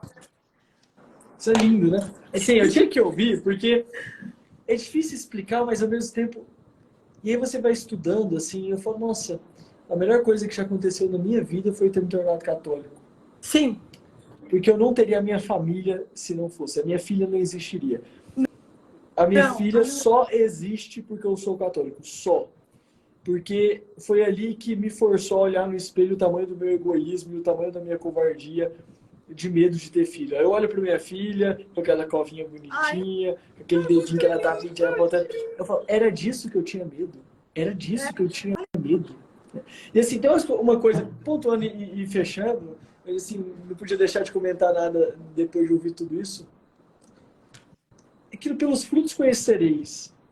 Sabe, eu acho que tem tantos frutos que a gente vê que não tem como a gente ignorar e falar, tem algo diferente aí. Sabe uma coisa que me pegava muito? As famílias católicas. Eu nunca vi família que nem as famílias católicas. Nunca. Olha, e eu continuo atendendo famílias hoje, agora fica cada vez mais claro. Mas é surpreendente, eu nunca vi, assim, de fato, tendo uma vivência no espiritismo e da experiência que eu vi à minha volta, a quantidade de divórcios, separações, assim, uma coisa surpreendente, de casamento. O que era curioso, as pessoas me parece que não lutavam contra aquilo, ou ninguém ensinava. Ninguém... Aí você vê outras famílias, aí aqueles filhos, aquela exuberância de vida. Eu não conseguia olhar para aquilo e fingir que era algo normal. Isso é lindo. Eu tenho medo disso porque eu sou egoísta. Porque eu não quero. Então tem uma coisa dos frutos assim que a gente olha. Então tem duas coisas dos frutos que me chamam a atenção. O que a gente vê e o ataque. Como que os católicos são atacados? Sim, nossa. É surpreendente. E eu reparei, espírita não é muito atacado. Isso é uma coisa que me chamava a atenção, assim. É como se eu estivesse lá e é de boa, né? Assim, você tá de boa, não é? Assim, é aquela coisa... É bom, ok, mas sabe assim, olha no mundo. Olha, assim, quais são as grandes forças que odeiam? Não tem muito, percebe? Isso me chamava muita atenção. Como que uma coisa é tão odiada, desproporcionalmente odiada, é muito atacada. Eu aprendi coisas horríveis a respeito da igreja na escola, ataques enormes, mas nunca cai esse negócio. Mas nunca cai. Ninguém nunca Isso é muito curioso. Né, derrubar. Eu li um texto do Chesterton, ele nem era católico quando ele escreveu, e eu também não era, e isso me pegou meio assim. Ele falou, ainda que você aceite que a igreja católica não é divina, mas meramente humana, você terá que aceitar que não há nenhum paralelo humano à igreja católica, porque você não tem mais nada em 2000 anos que mantenha a mesma unidade. Não. E a única testemunha dos eventos históricos e dos reinos que se formaram e que caíram é a igreja católica. Aí você pergunta, qual que é o plano da igreja para não cair? Porque ela é formada por nós, pecadores, cheios de... Qual que é o plano? É muito louco. Qual que é a matriz SWOT, né? Oportunidades, ameaças, fraquezas e... oportunidades. O próprio Cristo disse que não ia cair. Ameaças. Inferno. Forças. Ação do Espírito Santo para garantir que não cai. Fraquezas. Tá todo mundo odiando. As perseguições. Porque assim, não tem muita explicação. Diante disso, diante da família, vendo os frutos à volta, e você fala, tá, mas tudo isso, o Ocidente, tudo esses valores vieram dessa missa, às vezes tem um violão meio desafinado, que a gente chega lá e não entende. Aí você chega na paróquia, às vezes você não é bem recebido. Isso é curioso. Qual que é o esforço que a Igreja Católica faz para nos receber, assim? Do que a gente... Às vezes é muito pouco, né? Você chega lá, demora para batizar. Pelo contrário, só falta um chute. Não é verdade? Aí a música não ajuda, aí você não entende, aí você chega lá, a régua moral tá lá em cima, não abaixa um sarrafo ali se você for ver direito, só que ao mesmo tempo encanta e converte dos mais humildes aos maiores homens e mulheres que já pisaram nesta terra. Assim, é surpreendente. Assim, olhando, sem entrar muito em fatos históricos e coisas curiosas, assim, isso é uma coisa que eu não consegui ignorar. Não e aí tem depois como. é isso da fé mesmo. Quando você descobre de pedir, eu era meio pelagiano, para fechar a história, já tentei convencer a Nicole a parar de rezar, a gente estava numa viagem, tinha umas ideias meio assim, tinha um projeto de parar de fazer o sinal da cruz, e eu tentei convencer ela a parar de rezar por ideias malucas na minha cabeça. Depois eu entendi, eu não consigo viver nada disso, porque tem uma coisa chamada graça. Enquanto eu não tenho o sacramento, eu preciso da oração. Então eu tenho que rezar e pedir. Porque eu descobri tal da castidade, aí eu queria largar a religião, né? Porque eu falei, que coisa chata, hein? Agora ferrou, né? Agora ferrou, porque esse negócio de castidade, aí não dá, né? Porque assim... Toda vai super bem até chegar na É que nem uma Chegou na moça que eu já atendi uma vez, puxou esse assunto. Augusto, e se eu discordar dos mandamentos? Mas os mandamentos são por luz natural da razão, né? Qual que você discorda? Do de matar? Qual que você discorda? Do de roubar? De honrar os pais? O da inveja ou da mentira? É o sexto, né? É o da castidade. Aí eu vi isso aí e o meu foi isso assim, esse tal... Pronto, meu namoro vai acabar, a Nicole vai me largar, eu não vai dar, que coisa horrível, eu não quero, eu não consigo. Aí eu entendi um negócio, mas não consegue mesmo. Tem uma coisa chamada oração. Aí você pede, fala, meu Deus, me faça crer se for para crer. Eu ficava ajoelhado ali do lado da cama, porque eu já tinha entendido, aí depois você vê, não dá para desver. Eu falei, eita, e rezava e de repente você começa a querer. E falei com a Nicole, ela me achou muito louco. Começou a falar, ele religioso muito maluco. E descobri que não dava muito para viver a castidade ali morando com ela, de maneira... Tinha começado a morar mais folgado que ir, não sair, de voltar para casa dos meus pais. Aí você lê e vê ali a questão da fé, da pureza, do amor. Aí quando você vive aquilo, eu começava a olhar para ela e falava, nossa, eu amo muito mais a Nicole. Que é isso? O amor tá muito melhor. Parece que eu quero casar com você. Assim, parece que eu te quero, parece que eu quero me sacrificar por você. Funciona. E assim, como que a oração, o que eu queria enfatizar isso, como que a oração muda tudo. Assim, e eu que tinha um ativismo contra isso, peçam, assim, conversa mesmo, meu Deus, se depender de mim vai dar tudo errado, se depender de mim vai dar tudo errado. Vai mesmo. E vai mesmo. E é verdade, não é bonito não, é verdade. Não, vai, porque assim, tudo aquilo que a gente tem, que a gente não é mérito nosso, né? E é muito difícil reconhecer isso. Olha só, para mim, eu falo isso assim, numa boa, sem orgulho nenhum, mas de todos os vícios assim que mais me pegam, eu acho que a soberba é forte, sabe? Porque assim, a gente tem eu sou colérica, né? Eu também, estamos aí no mesmo terreno. Exato, o colérico tá ali assim, com a pontinha do pé pro inferno, tentando se segurar, entendeu? Porque e tá aí correndo, quem dera fosse com a pontinha do pé. A gente tá mergulhando. A gente tá rápido, entendeu? Sai da minha frente. 100 por hora. E aí, essa coisa de você se colocar no seu lugar e entender quem é você na fila da cesta básica, você fala, putz, né? Tipo assim, se eu consigo fazer isso, se eu tenho isso, se eu, né, os meus dons, os meus talentos, as minhas habilidades, nada disso é meu, nada disso fui eu quem conquistei. Tudo isso é graça que Deus me deu. E pior, eu nem mereço.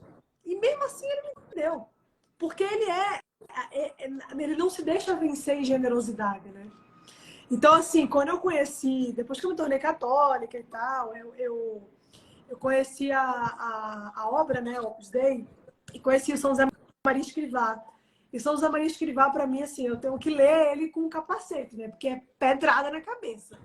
Fala mansinho, né? Fala alegre, aí quando você vai entender. Ele é terrível. Pensa num ser humano terrível. Está aqui no Zé. Ele é terrível, gente. Terrível. São José Maria Escrivá é terrível. E aí ele fala, né, assim... Tem no livro Caminho dele, que ele fala sobre a soberba, né? E aí tem um negócio, assim, que é uma frase simples, que me pegou e eu fiquei assim, em posição fetal, chorando no banho 3 dias.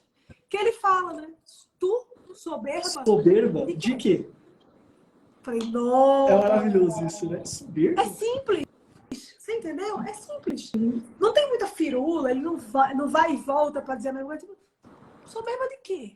Quem tu és, né? Tipo assim, volta o teu olhar para a realidade, olha o quão miserável que tu é, né? E aí ele fala, és pó sujo, caído, assim, lixo, tu não é nada, né? Então, assim, quando você começa a entender a coisa desse jeito, aí muda de figura, né? Porque você descobre que nada do que você tem é seu, por mérito seu. Nada que você tem foi você quem conquistou, você que foi atrás, batalhou, não. Foi Deus quem te deu, assim. E é muito doido essa coisa, né?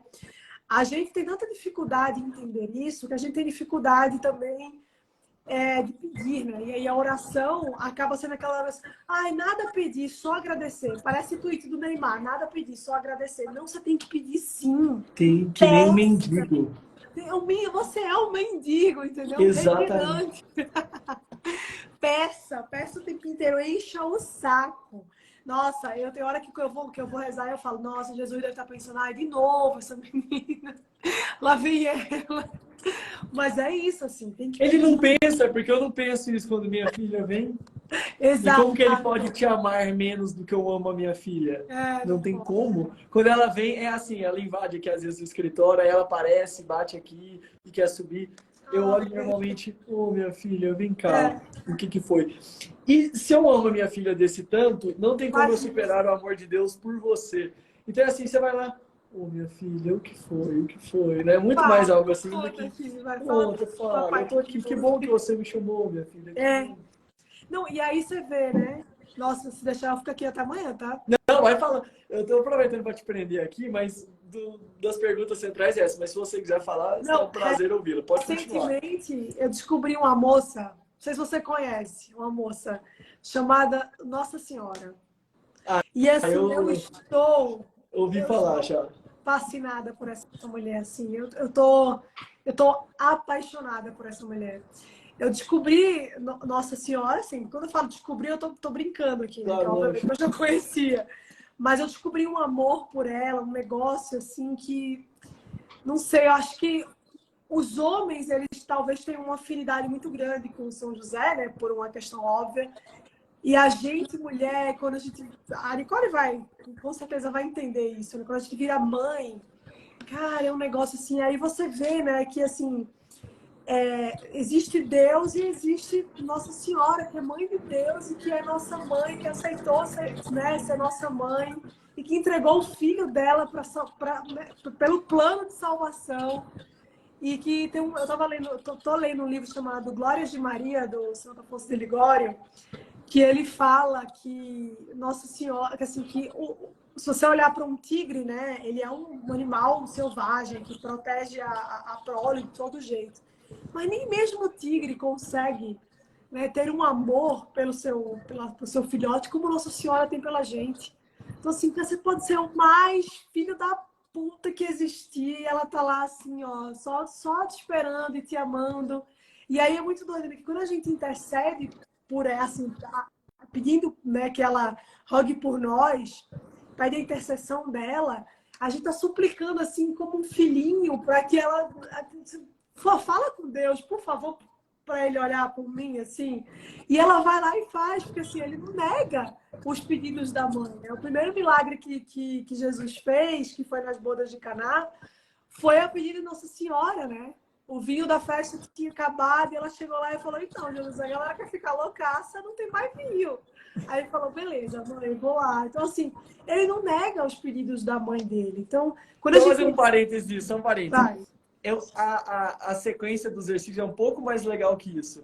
Para quem, certamente, algumas pessoas que não entendem a intercessão, ela fala, ele já não tem vinho, aquela coisa bem delicada. E Cristo fala, mulher, o que isso tem a ver comigo? O que eu tenho a ver com isso? A minha hora ainda não chegou. Ele retruca. Assim, a minha hora não chegou. Por quê?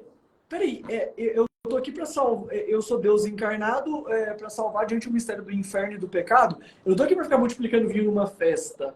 Era o primeiro milagre público. Assim, pensem nisso, isso é uma coisa muito bonita. Desculpa interromper, mas... É lindo. Aqui tem uma coisa linda aqui, porque eu sei que tem alguns evangélicos que, com amor, querem entender um pouco disso, e esse trecho ele é muito lindo para isso.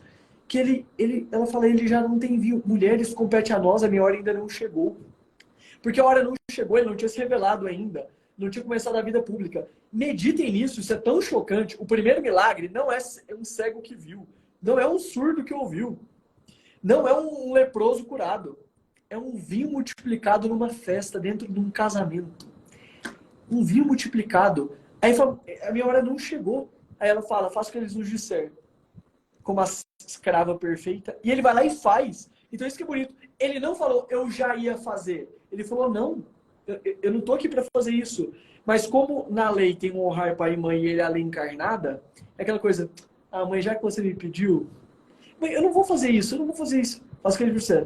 Tá bom, mãe, por você. Isso é bonito, porque às vezes eu posso pedir algo e ele fala, mas não é muito justo que você receba isso agora. Você também não está agindo bem. Aí ela pede, mas meu filho, o Augusto também é meu filho. Por favor. É que assim, eu amo esse trecho. Esse trecho é de uma fonte de misericórdia pra gente tão grande de esperança. Mas pode continuar. É porque eu acho lindo que ele retruca. Eu falo, meu Deus. Não, mas é isso. O pedido Foi dela tem uma... Foi um ótimo complemento você ter explicado com mais detalhes esse episódio, porque é lindo, assim, né? E aí, nesse livro ainda, o Ligório fala, né, que assim, o amor de uma mãe eu, a Nicole, uma mãe nós, né, seres humanos, pelos seus filhos é um amor imenso, né? Eu não consigo calcular, assim, você perguntar quanto você ama a sua filha, eu falo que eu não consigo te dizer, não tenho como te dizer.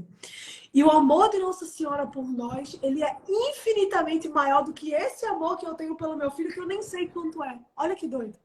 E aí ela fala o seguinte, ainda que essas mães que amam tanto seus filhos, em algum momento abandonem esses filhos, porque pode acontecer, eu nunca vou abandonar os meus.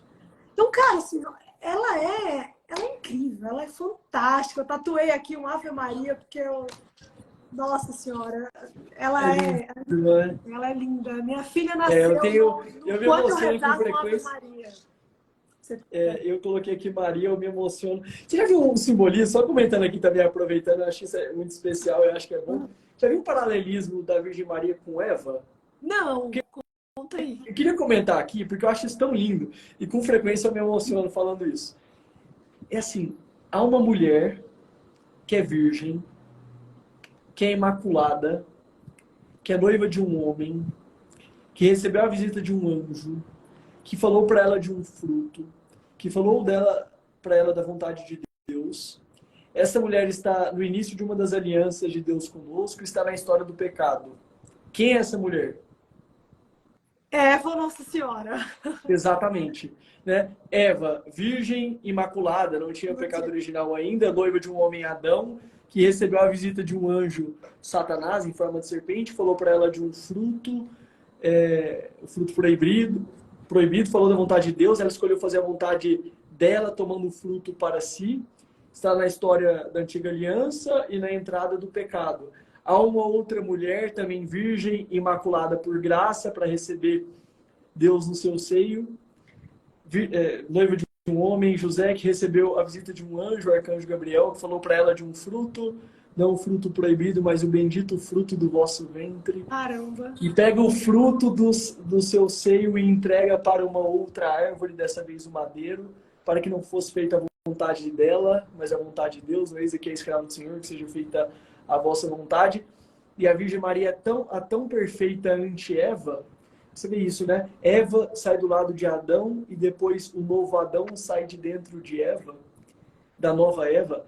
E ela é tão a nova Eva e tão a anti-Eva que o Ave é Eva ao contrário, né? Essa saudação.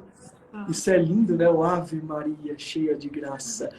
E lindo para fechar, deixa-me colocar o nome da minha próxima filha que está nascendo, de Aurora. Isso é tão lindo de pensar. Como que a gente sabe que a salvação chegou? Porque Cristo, os judeus estavam esperando a salvação, né? Eles estavam esperando o Messias. Tinha profecias, que até tem um historiador, Flávio José, que tinha uma profecia das 70 semanas, que é 70 vezes 7 anos, que bateria naquela época. Eles sabiam que tinha chance de vir o Messias, tanto é que algumas mulheres guardavam a virgindade porque elas queriam ser a prometida da profecia. E aí, quando Cristo vem, é a notícia da salvação. Mas é mais do que isso. Quando Maria nasce, é que a salvação chegou. Porque no dia que a Virgem Imaculada nasce, ela realmente é a aurora antes do sol, como aquela manhã que brilha antes do sol aparecer e anuncia está chegando. No dia da história da humanidade que a Virgem da profecia nasce, é o tempo da salvação. E isso é muito lindo. Nossa. A gente imagina, né? Ela amamentou a verdade chamou a ela de mãe, ela ensinou a chamar de sol o sol que ele criou. Caraca! Isso é muito lindo, né? Não, isso Mano, eu me seguro aqui para dar uma segurada, porque tem algumas pessoas Mas a quantidade das vezes que me emociono com isso aqui não é pouca. Mas isso é tudo muito lindo. Pelo amor de Deus. Pelo amor de Deus. Aí depois ficam falando de, não sei o quê. Olhem para isso. Se você olha para tudo isso, não percebe que tem algo maravilhoso. Olha, seu coração é de pedra. Você você nem tem isso é muito belo. Que até uma pedra, né? É mais sensível do que isso. Nossa, que lindo isso, viu? Eu nunca tinha pensado nesse... Ela ensinou ele a chamar de sol o sol que ele criou. Olha que doido. É lindo isso, caraca, né? Isso é verdade. Não, e uma coisa que eu fico pensando, assim, às vezes eu fico brisando em umas coisas, eu falo, cara, como será que Jesus era criança, né? Assim, será que ele era as teimosias, assim, sabe aquela coisa? Eu vejo minha filha assim, eu falo, será que ele dava birra antes de dormir? Que é isso? Que doido, né? Pensar essas coisas assim, porque ele era como nós, né? Ele tem que ser verdadeiramente um homem para redenção. Exato. Né? Ele é realmente um homem, mas como que era a birra, né? Como é que ela acordava de noite? Imagina Maria acordando de noite, Jesus, de novo, meu sono não quer dormir, vamos lá, Jesus. Cara, imagina que coisa linda. E essa criança que acordava de madrugada, que aprendeu a chamar sol e veio para salvar a gente. E ele nos deu como mãe, né? Isso é lindo. Tem um livro, só mostrar isso aqui. Calma, tá até aqui, ó. A arte de aproveitar as próprias faltas. Parece um daqueles livros de coach, né? Tipo, a arte de Arcigal, foda-se. Mas não, ó. É a arte de aproveitar as próprias faltas, segundo os ensinamentos de São Francisco de Sales, do Joseph Tissot. Então, São Francisco de Sales é um doutor da igreja. E tem uma parte aqui do livro que ele fala, aqui no capítulo 8, não sei se dá para ver aqui em cima, na oração ele fala: muitas vezes o nome de Maria parece mais eficaz que o de Jesus. Essa frase parece meio pesada, porque é fato que Cristo é o único mediador entre Deus e os homens. Sim. Só que Cristo, ele explica aqui, não vou ler porque não convém, mas ele fala, Cristo é o único mediador entre Deus e os homens. Só que Cristo é o cordeiro que nos salva, mas ele também é aquele do afastai-vos de mim, hipócritas. Sim. Ele é justo e misericordioso, porque sendo Deus, cabe a ele julgar. Então, quando a gente pede para Cristo, tem a face do Pantocrator, que é a face da misericórdia e a face da justiça. Aquelas duas faces juntas. Ele está nos olhando com justiça e com misericórdia. A Virgem Maria, falamos o Salve Rainha, Mãe de Misericórdia, não cabe a ela justiça. Como ela é mãe dele, Santo Tomás de Aquino falava que ela era onipotente suplicante, né? Onipotente pela súplica. Porque por si mesma não pode nada, mas por pedido pode tudo. Porque é filha preferida de Deus Pai, mãe de Deus Filho e esposa do Espírito Santo. E aí, quando a gente pede para ela é como se fosse uma via querida por Deus para misericórdia. Porque você pede para ela e não tem justiça ali. Não tem um juízo. Por quê? Porque ela é uma criatura. Ela não pode julgar. Então, quando ela olha para você, ela só te olha com misericórdia. Porque não poderia ser de outro modo, porque ela não pode julgar seu coração, porque ela não é Deus. Então, quando ela leva o seu pedido, ela leva para o lado da misericórdia. Isso é uma coisa linda. Porque é como se ela fosse um meio maravilhoso para o caminho da misericórdia mesmo. E ela fala, meu filho, escuta o que a Mariana está te falando. Mas o Augusto, ele não agiu bem? Não sei, meu filho. Mas ele mereceu seu sangue na cruz. Rainha, né? Assim, isso é maravilhoso, né? Nossa. Eia, pois, advogada nossa. Aí você tem uma mãe que a sua advogada é advogada do juiz. E pode. Não é irregular. Né? A sua mãe é advogada do juiz, o juiz tem muito respeito pela mãe, só que o juiz deixou que fosse assim. Aí você pode entrar no tribunal com ela ou sem ela. Exato, eu prefiro entrar com ela. Já viu aquela cena pra fechar isso? A cena do... Aquele filme que tem o juízo final, o Alto da Compadecida? Sim! Ai, maravilhoso. Aquela cena maravilhosa. O demônio acusa daquele jeito. Você falou que para ser salvo tem que cumprir os mandamentos? Pois é. Aquele dia o Augusto não cumpriu aquilo, não cumpriu aquilo, não cumpriu aquilo, não cumpriu aquilo, não cumpriu aquilo. Pela lei, ele sabe direitinho, é um ótimo advogado. Aí depois ela fala do merecimento do sangue, do que ele se esforçou, etc. Aí o demônio, isso não é justo? Aí ele, mas desobedecer a minha mãe que eu não vou, né? Fala, essa cena é linda, né? Ele olha, mas eu não desobedecer a minha mãe que eu não vou. Isso é uma fonte de misericórdia tão grande que quando a gente olha as nossas misérias, né? Você fala, ô minha mãe, me leva no seu braço, né? Me leva no seu braço que eu vou ficar mais tranquilo. Mas que Olha bom que não só. acabou antes, né? Ai, que nossa, que doido, né? E Mas aí, pode falar. eu falou isso aqui, né? E aí eu lembrei de um trecho aqui do livro. Esse é o livro que eu falei que eu tô lendo, Glórias de Ah, Maria, que maravilha, que do legal. Afonso de Ligório. E aí ele tem um trecho aqui, é bem curtinho, mas eu queria muito que vai justamente isso que você falou, que ele fala assim, cadê? Tá. E ele fala assim, ele não ousaria condenar à morte um homem do qual ele próprio reconhecera e declarara inocência, né? Aí depois fala, mas não, Maria não quis dizer nenhuma só palavra a favor do filho, para não impedir a sua morte, da qual dependia a nossa salvação. Então, ela é a advogada nossa, mas ela não advogou por Jesus, para não impedir a nossa salvação, né? E aí ele diz, deu-a finalmente milhares de vezes naquelas 3 horas em que ao pé da cruz lhe assistiu à morte. Então, com suma dor e com intenso amor para conosco, estava sacrificando por nós a vida de seu filho. E era de tanta constância que, se então faltassem algozes, ela mesma o crucificaria para obedecer à vontade do Eterno Pai, que decretara aquela morte para a nossa salvação. Nossa, esse livro, Augusto do Céu, Que lindo. Jesus, É lindo, né? A Virgem Maria, ela derrete os nossos corações. Ai, gente, ai, é verdade. Você pegou num ponto. Não, é lindo, é lindo, é lindo. Mas, olha, muito obrigado mesmo. Eu também tenho que te liberar. Ir para jantar com a a gente tem que fazer uma Nicole. outra Mas você tem algum nossa recado Nossa final, Senhora. alguma mensagem final do que você queria Ah, dizer aqui? não, Fica só super à vontade.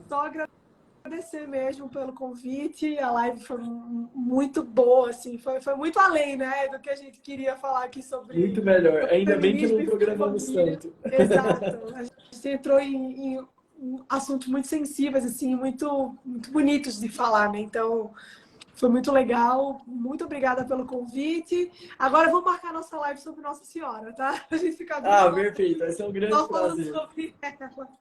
E aí coloca a Nicole no meio também para falar. Mas é isso, meu amigo. Muito obrigada pelo convite. Foi ótimo. O pessoal se manteve firme aqui, ó, até agora. Pois é. 2 horas. O pessoal não saiu. Eu tô chocada. Exato. Então, que bom. Significa que a live foi legal. Espero que vocês tenham gostado. E é isso. Então, ó, tamo junto. Vamos Muito combinar obrigado. outros. Eu posso comentar do pessoal do curso?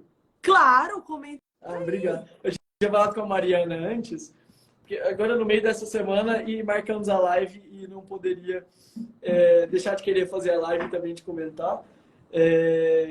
Mas aqueles que verem aqui o meu perfil, eu falo muito da parte de relacionamentos e de tempos em tempos eu tenho um curso de relacionamentos para solteiros, namorados, noivos enrolados, que é essa parte antes do matrimônio, para ajudar as coisas a começarem bem.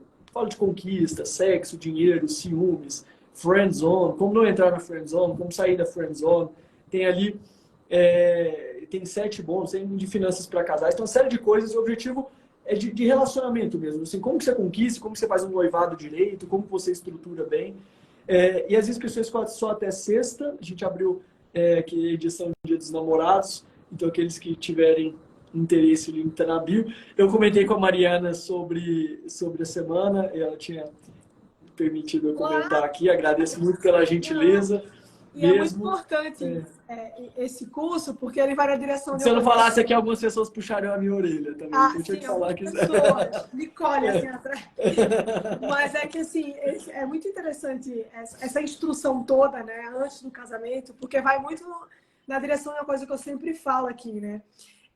O casamento é um negócio muito sério, né? E para você chegar lá, você precisa passar por uma série de coisas, é um processo seletivo antes. Então, para que você consiga casar bem, você precisa conhecer todas essas etapas do relacionamento e conversar sobre essas coisas com a pessoa que você está. Né? Quando você fala sobre finanças, é um negócio muito doido, que ninguém fala sobre isso. Né? Por exemplo, tem gente que me escreve e fala assim: eu tô casada há 3 anos e descobri que meu marido não quer ter filho. Mas como você descobriu agora, criatura? Tem que descobrir antes. de casar. Antes. Então, assim, são coisas que você precisa saber para que, né, você tenha um casamento bom. Porque senão vai dar naquilo que a gente já sabe, né? Divórcio. Mas obrigado. Mas nem seria a Nicole, não. Ela é super desligada. Ah, é? Não, ela é tranquilíssima. É o Mas, pessoal muito que obrigado. cuida Mas foi, do olha, job. que live. Muito melhor do que eu imaginei. Muito melhor. Nossa. Agradeço mesmo pelo carinho. Você tinha que ter entrado aquele dia. Como que as coisas acontecem, como Tá vendo? deveria acontecer. Agradeço a todo mundo que assistiu. Se vocês puderem depois compartilhar com mais pessoas, se vocês quiserem tirar um print também aqui Vai para ficar salvo, publicar, né? reposto. Vai, claro. Boa. Pelo amor de que salve, Tem né? que ser. Não podemos perder essa live. E qualquer coisa também conte conosco. Agradeço mais uma vez por toda a ajuda e gentileza aqui. E uma boa noite e um abraço para sua família, para o Bruno, para a Martina. Obrigada, meu amigo. Família Um linda. abraço para você, para a Nicole, para as Que meninas. isso. Um beijão e vamos marcar a próxima agora. Até. Um abraço. Fica com Deus. Até.